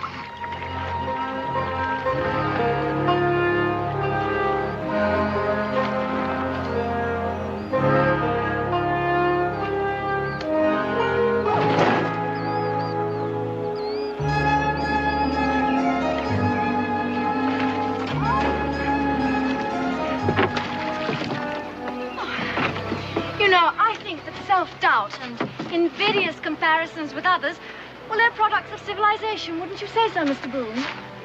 Here's your bag, ma'am. What are we stopping here for? That's where we change rivers. All right, Cully, let's pick her up.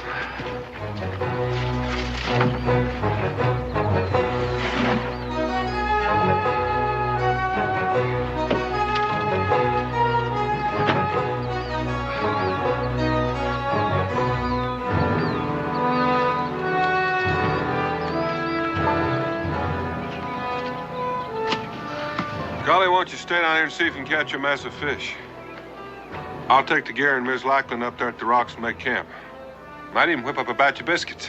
Biscuits? Please, Mr. Boone, why don't you both go fishing? I'll make the biscuits. I'm still trying to digest those last little stones you cooked the first night out. Well, in that case, I'll try for a turkey.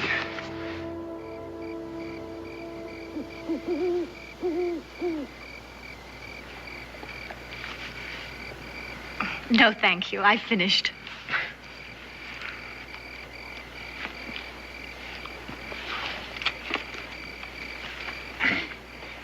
Anybody care for any more biscuits? Yes, you do, Mr. Cully. Please eat them. Dan? All yours, Cully. These mighty good biscuits. I mean, they're about the best I ever tasted, especially when I've been traveling with Dan. Of course, this turkey grease is pretty good, too, Dan. I mean, especially with these biscuits. Well, Cully, turkey grease just is. I didn't have anything to do with it. Mr. Boone shies away from approbation, no matter what the source. Are you always so taciturn, Mr. Boone? Well, I reckon I talk as much as most men. It's just that I'm not too happy with this chore, and I'd kind of like to keep it on a business-like basis. But how strange that you should be unhappy. Maybe uneasy would be a better word for it. Are we violating one of your tenets of honor, Mr. Boone? I mean an Englishman in a position of trust betraying his own country. Such a provincial attitude. Well, what about Count Pulaski? And Kosciuszko, are they fighting for Poland? And the Marquis de Lafayette, is he fighting for France? No, they're fighting for America. So why should my husband have to fight for England just because he is English? Don't you want him on your side? I don't know, ma'am. I haven't met him yet. But your reasoning process, or perhaps I should say your lack of one, well, it frightens me. My husband and I are risking our lives to aid your cause. And if you feel this way, how can I be sure you'll even accept the documents my husband plans to turn over to you? Oh, I reckon I'll have to do that. And if you feel honorable in accepting them, why should he be dishonorable in handing them over?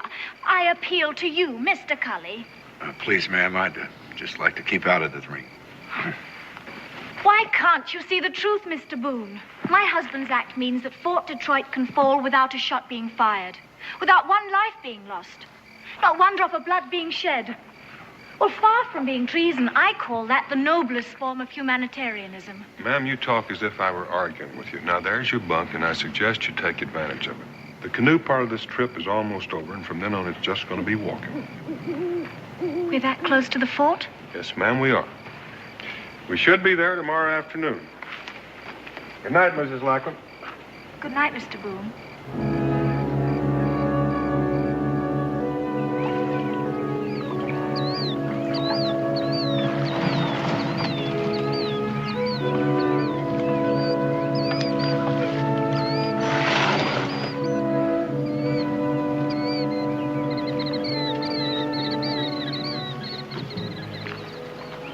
hide the canoe.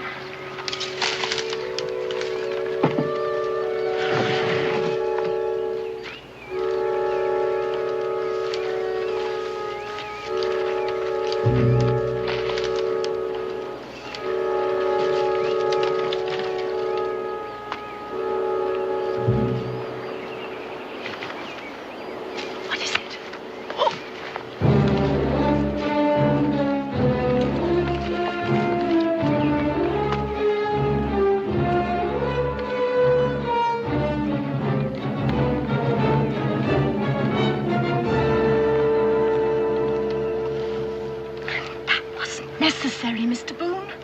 That man is an English soldier. All I had to do was to tell him I'm Colonel Lackland's wife. Not that Indian. Why, do you know him? That's many lives. The Iroquois bloodhound. If he were to see me, chances are we'd all be here. Well, what are you going to do about it? You can't stay here. Well, I aim to stay right here, and Cully, you take her into the fort. If your husband is going to turn those plans over to us, you can bring him back here to me. You don't trust us, do you, Mr. Boone? Well, I still haven't seen those plans yet. Cully, remember, you brought Mrs. Lackland here from Montreal all by yourself. I hope he knows what he's doing. He knows exactly what he's doing. Well, ma'am, next move is up to you. Soldier!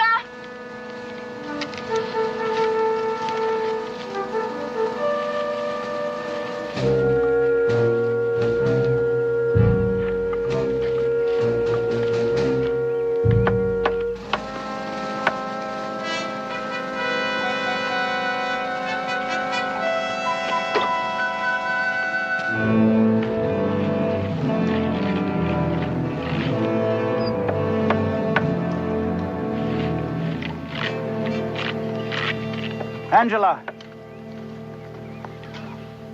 Oh, you don't know what it was to wait so long. I'm back now, Richard.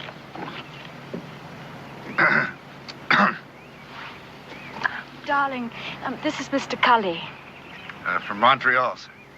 This man was your only escort? Is he the man our friend sent? Can we go to your quarters? Come along, Mr. Cully. You must be utterly exhausted coming all that way through the wilderness.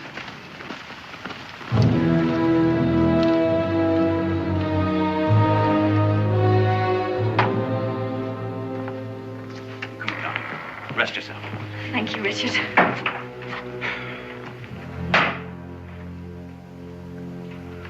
I gather the principal agent is elsewhere. Yes, he recognized a savage who knew him in the fort, and now he's waiting outside to meet you. His name? Daniel Boone. And I don't think he quite trusts us. Well, and what about you? Oh, I'm just obeying orders. Good fellow. I appreciate a man who obeys orders. And the best way to win the trust of your companion, I would say, would be to follow my part of the bargain at once. I have everything that I promised here. Take me to Mr. Boone. We'll settle this business at once. But, sir, don't you think that it'd be safer to wait till dark? I mean, it's only a little while. You see, darling, both the Americans have a preconceived idea about the baseness of our conduct. It makes them behave in a most guilty manner. Just worried about my neck, man. What are you going to do if anybody recognizes you with Boone? It's the simplest thing in the world. I'm a grateful husband who wishes to thank in person the intrepid guide who brought my wife safely through the wilderness. And since he cannot endure the sight of civilization, I must go to him in his native habitat. Who could quarrel with that? Come along.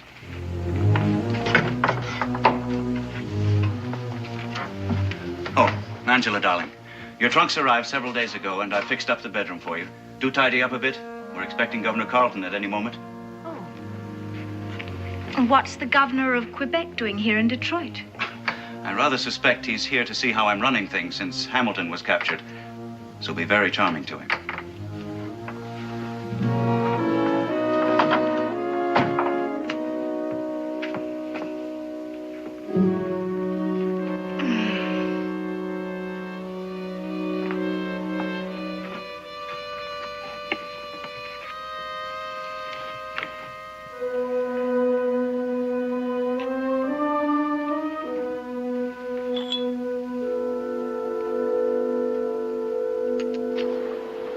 Look them over, Mr. Boone. A map of the fort's defenses, both inside and out, together with an inventory of weapons and munitions and a complete list of personnel and their functions. I've placed my life in your hands. Are you convinced now that you can trust me? Just sit down and rest, Colonel, while I take a look at these. You'll be returning to Major Grayson at once, I trust?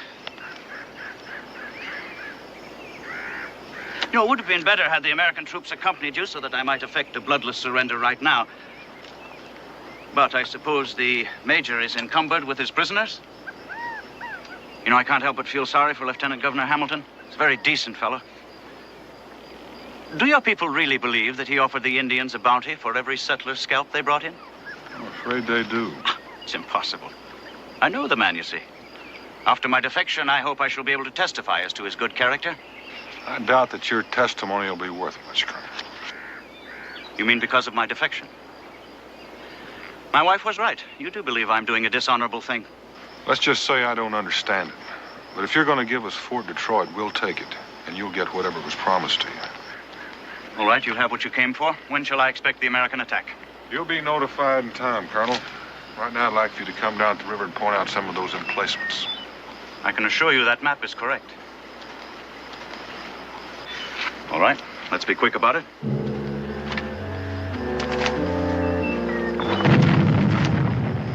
What's happening? Fire! It's Governor Carlton. He's arrived and they're giving him a salute. I have to be there. Boone, I can assure you those documents are correct. Now get out of here quickly. Let's return to the fort. He acts real worried, don't he? The more worried he acts, the better I like it. I'm beginning to think these documents are the real thing.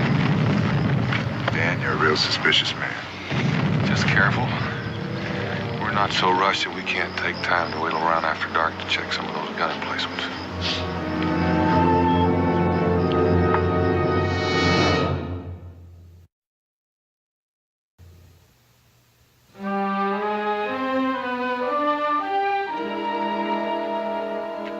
Some Spanish sack I inherited from Mr. Hamilton. I've been saving it as fitting for the occasion. Angela, my dear. Sir? Thank you, Colonel. What a pity you couldn't have made your journey with me, Mrs. Lackland. All the way from Montreal by water, except for a portage round Niagara, and on a boat fit for the ocean. I should have loved your company, Governor, although I really enjoyed my wilderness experience. You know, this great inland waterway must never be lost to England.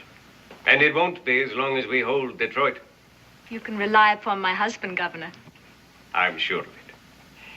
The catastrophe that overtook Hamilton frightens me. It is precisely that catastrophe that dictates my every move.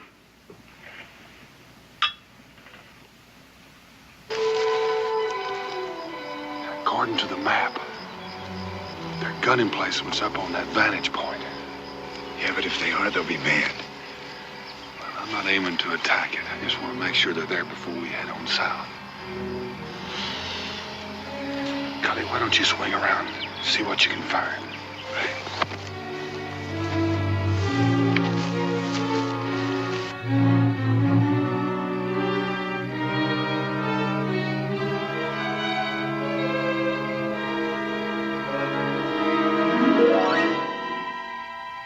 There's my point. Come on now, lads. Why not go for half a crown this time? Get on with the money now. We can chalk it up. I'll take it out of your next pay packet.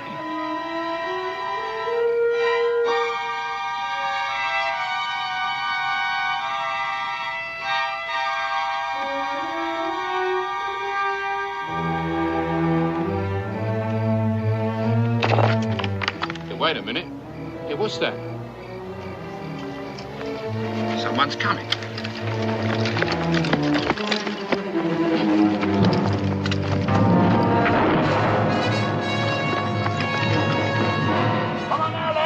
After him! Boys! Come on now, move it! Oh, get up out of the front! I want him alive! You hear me, alive? Get up there after him! Come on now,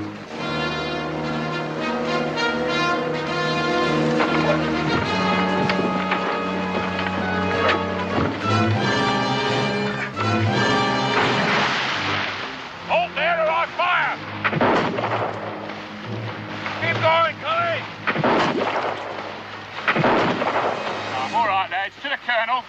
Take his stuff.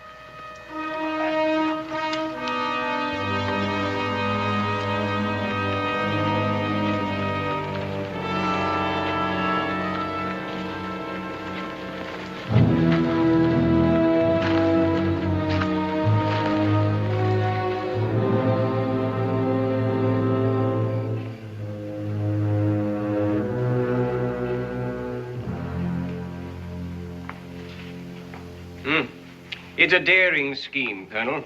But do you really think it's safe to withdraw so much of Detroit's garrison at a time like this? Well, the time is in our favor. With Clark on the Wabash and the river bottoms flooded, it would take him weeks to get here, even if he had the supplies, which I doubt. I only hope your intelligence reports are right.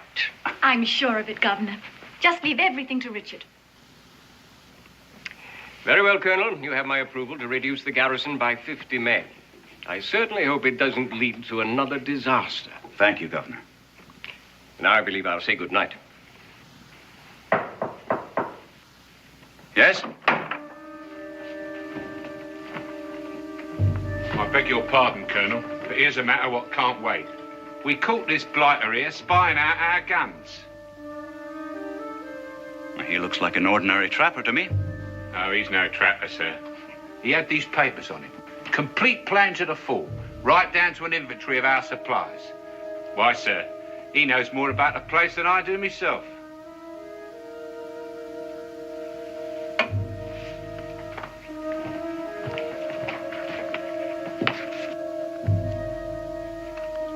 Yes, there does seem to be some irregularity here.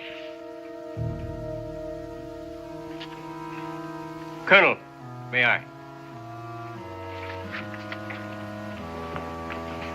How could any man get the plans to the fort unless someone gave them to him? We'll find that out shortly, Governor. Sergeant, you and your men have done well. Back to your post now on the double. Yes, sir, but there was another one, sir, but he got away. And there may be more. Back to your post. Yes, sir, but the one who got away, sir, he was the man what brought your wife into the fort today. Sergeant, I gave you an order. Right, sir.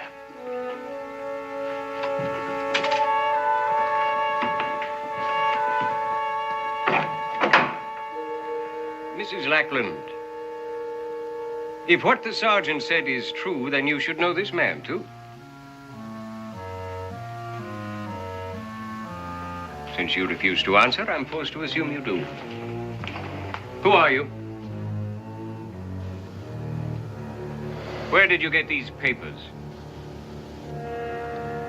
My dear Colonel, these documents had to come from your own files. No one but you had access to them, and only you could have... You're absolutely right, Governor. There's a traitor among us. So don't move or call for help. I've no intention of hanging. Angela, release Boone.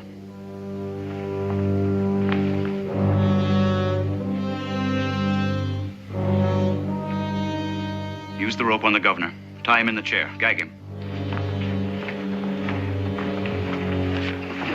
Angela, we're leaving. Get what you need from your room.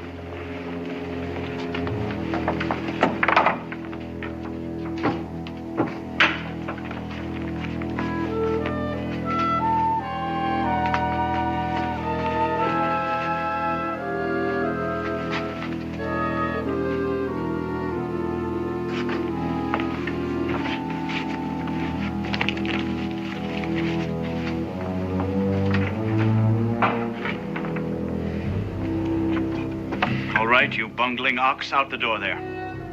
If I die for this, I shan't die alone. Angela?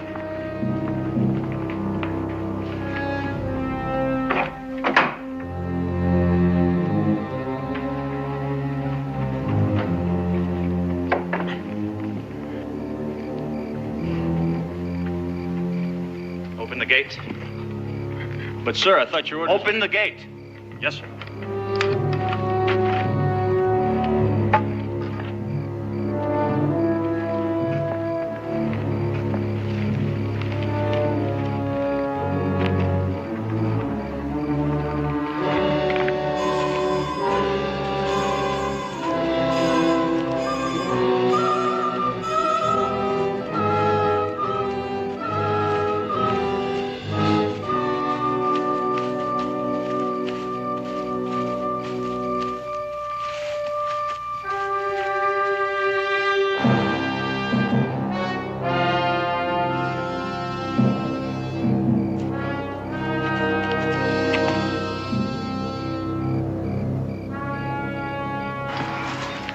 They'll be after us as soon as someone discovers the governor. Colonel, that Indian back in the fort, many lives. Is he in British pay? A scout and tracker. May make it a little more difficult. It's your fault this happened. I told you those plans were correct. Why didn't you believe me? If I'd have taken those plans to Grayson without checking them for accuracy, he'd have thrown them in the fire. It might as well for all the good they're going to do us. I ought to have you shot. If you did, Colonel, you wouldn't know how to get to Grayson now, would you? I've carried out my end of the agreement, and now Grayson is honor bound to carry out his. Now get us out of here. Now, you listen to me, Colonel. You just resigned your commission. You have no one left to command. And from now on, you're going to take your orders from me. And the first one is put away that pistol. Now, come along, Miss Lackland. Let's just hope that canoe's where we left it.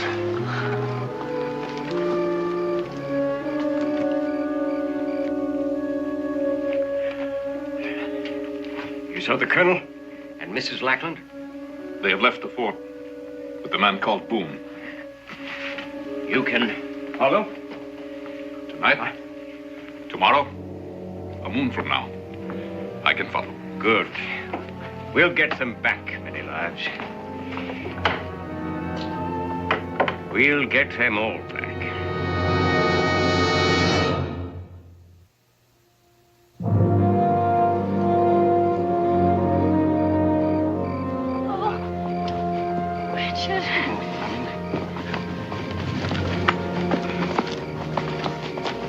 We'll rest here for a moment, Boone. My wife has to catch her breath. All right, Colonel, it's not far to the water. I'll go after the canoe. Oh, Richard, my shoes full of sand. Oh, well, this is one journey I didn't expect to make. Nor I. But when Boone was caught with those documents, I had to do something. I know, darling, you were marvelous.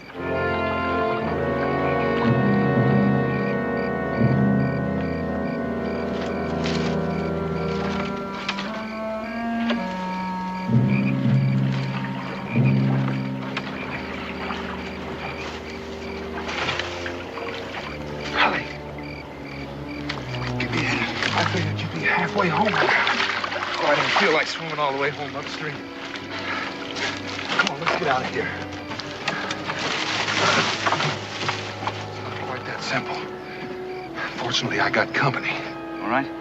All right.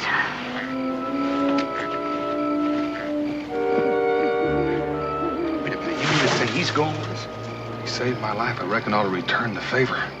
Besides, if we don't outwit many lives, we're all going to hang.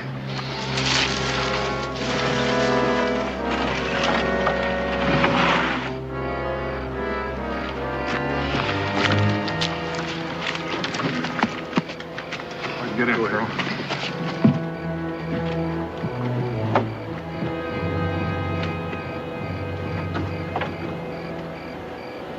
All right, Colonel. You're not going to go. You're going to leave tracks for all of us. I am? Tracks to where? Anywhere except along the river here. How much of a start have I got? Well, I don't know. If it's traveling alone, you ought to be able to keep your lead. See you in town.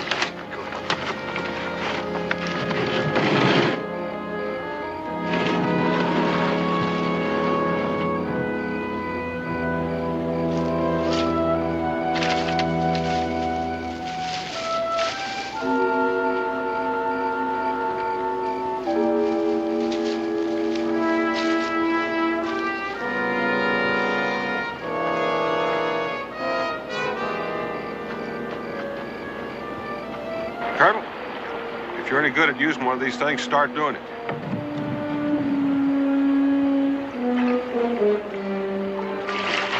Oh, Richard, you got me all wet. All right. Maybe I shouldn't have mentioned it. I think I'll soon get the hang of it. Colonel, why don't you practice some other time when this noise you're making won't get us killed?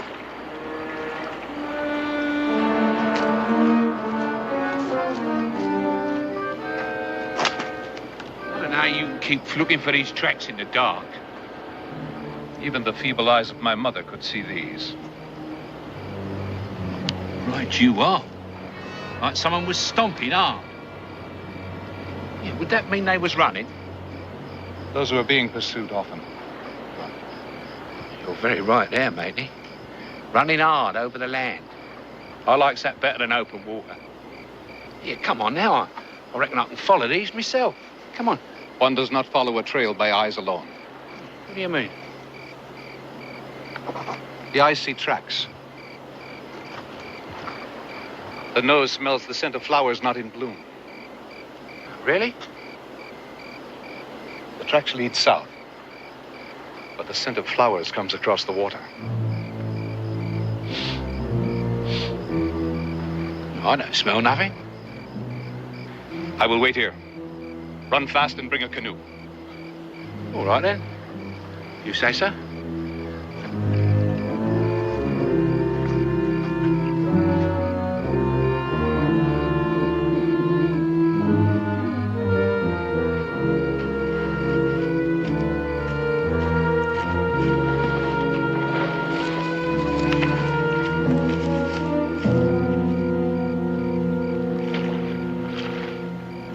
Don't you think you'll ever need that again? If I do, I'll dig it out. I don't want him to find where we've come ashore. But surely if he's following the false trail. He won't follow it far. Come daylight, he'll start wondering why he hadn't seen a lot of tracks that look like a woman's. Then he'll think about water. He won't have any trouble finding where we left from. But if we can keep him from finding where we landed, that's that. Come along, darling, we're leaving. All right, just let me tie my hair up first. Let's go.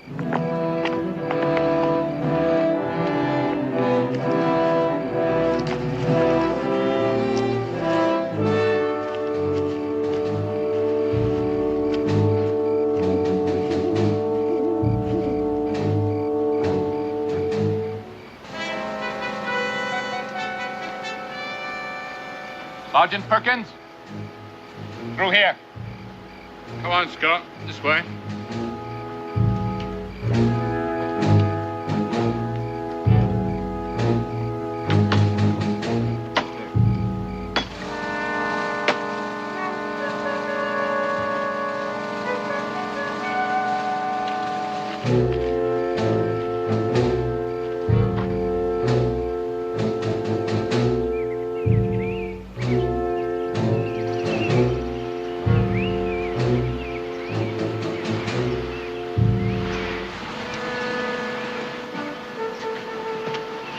You better sit here and rest a spell, man. Oh.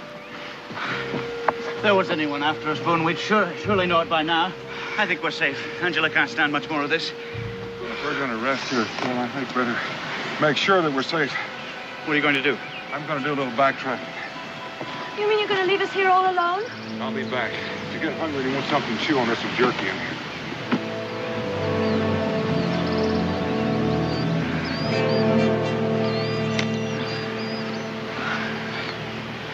You'd better try and choke some of this down to keep your strength up. It may taste awful, but it's nourishing.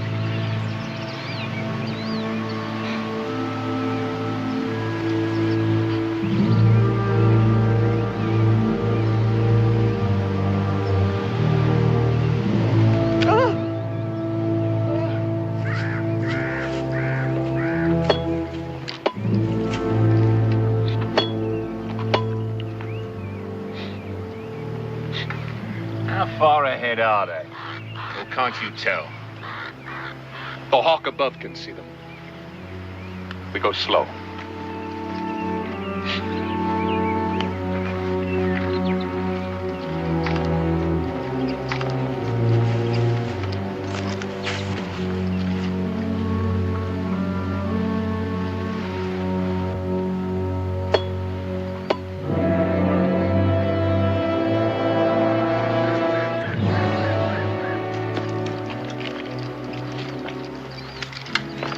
The scent of the flowers grows even stronger.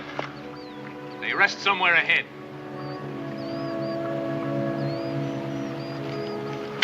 No! We will wait here until they move on. Suits me.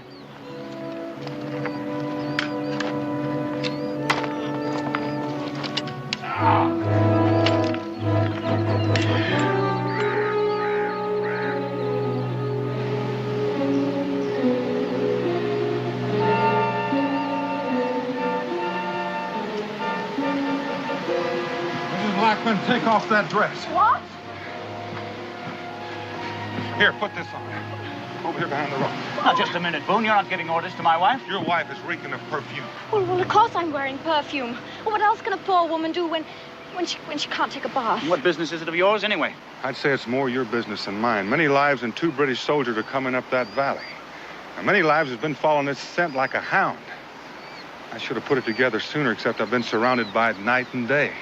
Miss Lackland, I want that dress. Oh, Richard. You better do as he says, Angela. Please do as I say. But what if many lives is...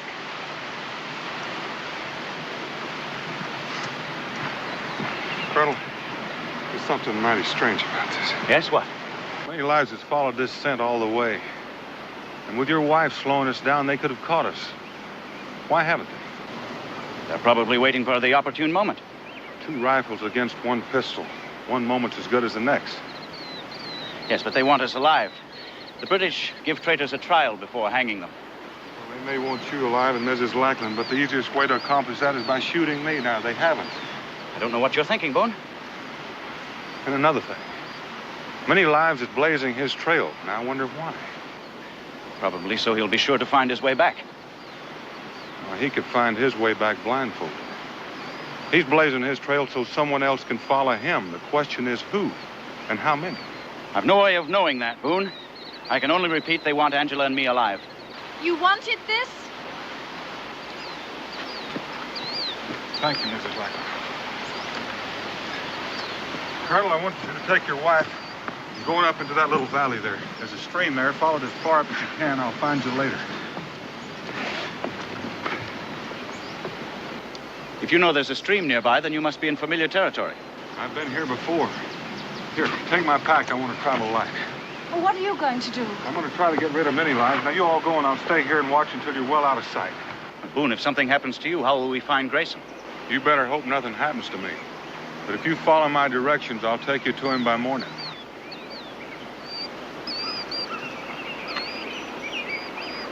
Boone, you may need this. You keep it, Colonel. You're more apt to need it than I am.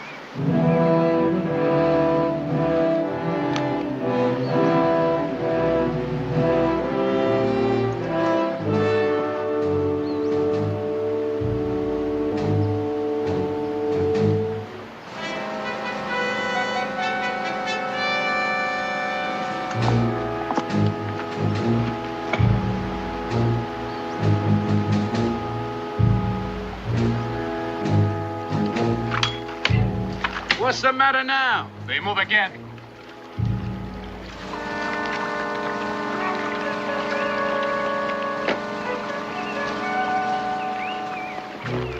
Come! Come on, Scott. On your feet.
Strange thing. They go north when before they went south.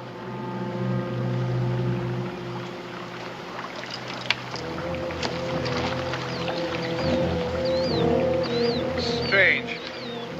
Very strange. What's the matter now? Now they turn again. They must be lost. Daniel Boone, lost?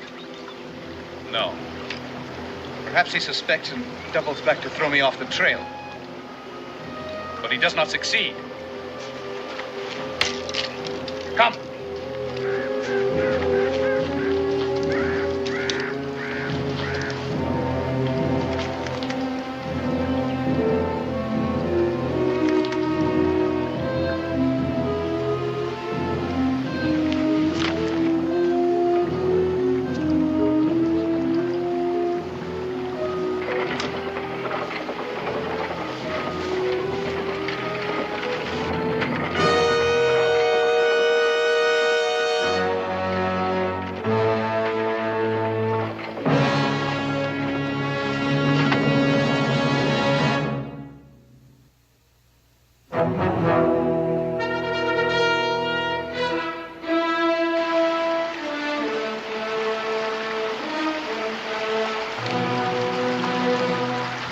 Why would a colonel's lady throw away a lovely dress like that? Not the woman. Boone. Boone! He knows we follow. Go back. Tell the troops to advance. You'll stay here? No. I go on. Right, Scott. Come on.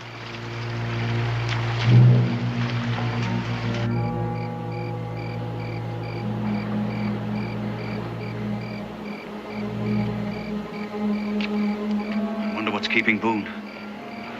Oh, Richard, I'm so cold.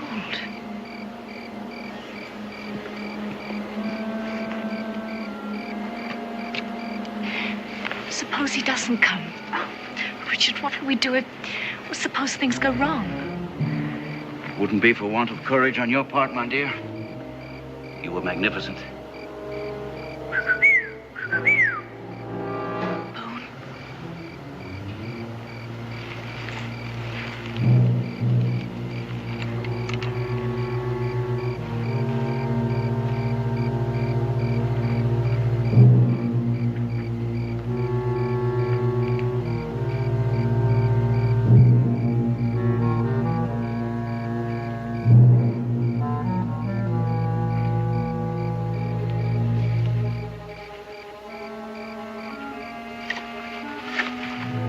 Expecting me, Colonel? Boone. Yes, we're expecting you. Been expecting you for hours. It took me quite a while to lay a false trail for many lives. What are you doing coming up from the south? You were behind us. Well, I must have passed you during the night, Mrs. Lackland. Where did you get the rifle? Found out who many lives was blazing that trail for. And did you know there's a whole passel of British soldiers following him? Well, then, the sooner we're under Grayson's protection, the better. Let's get out of here. Well, they won't need that many soldiers to take you alive, Colonel. But they are going to need them for something else. Yes? Could be said that I'm a worse traitor than you are, because I've been leading British soldiers straight to where Grayson has Governor Hamilton prisoner. Now, that's what those soldiers want, to rescue Hamilton and his men, isn't it? And I've just been wondering, Colonel Lackland, if that's not what you've been after, too. You were right, Boone. I do need this pistol more than you. Put the rifle down. In view of your suspicions, Boone, I think it best that my soldiers reach Grayson before you do. It has to be a surprise attack. You see, Lieutenant Governor Hamilton is not only a dear friend of mine, but also happens to be Angela's uncle. So we'll just wait right here. Very clever man, Colonel. I bet you even know how to paddle a canoe. Mrs. Lackland? You know, I'm pretty sure you didn't figure on coming with me. After you handed me those documents, I figured I'd head straight for Grayson. Many lives had followed, blazing a trail for the British soldiers. But then you were captured. Sure put a burr under your saddle. If you locked me up, I couldn't lead you to Grayson. You turned me loose. I had to convince you I was a bona fide traitor. The only way to do that was to help you to escape. Played your part very well, Colonel. I think you had a few suspicions, Boone. The worst of it was you kept trying to hide our trail. We were hard put finding ways to leave a trail for many lives to follow. Like the perfume. It was the very best perfume, Mr. Boone. Well, you had me fooled right up to the time I found out that I was acting as a guide for the British Army. There is some comfort in knowing I wasn't traveling with British traitors. Thank you. Treason is distasteful, but in this case, the end justified the means. You mean your plan to rescue Hamilton? You can forget that, Colonel.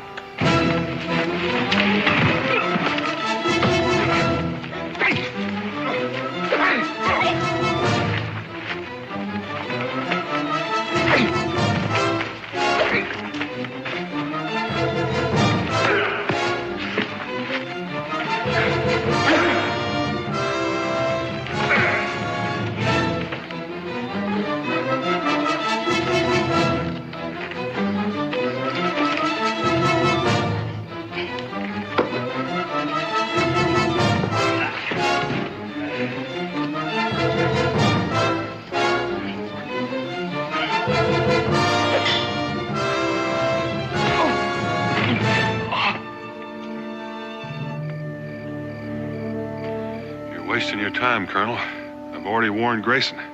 I don't believe you. Where do you think I got that gun you're holding? We may fail in rescuing Hamilton, but at least we won't go back to Detroit empty-handed. I'm taking you prisoner, Boone. Now, that'd be nice. Except there's just one thing you're not counting on, Colonel. And what's that? Well, I don't think they'd like it very much. Colonel, Ms. Lackland. Sergeant.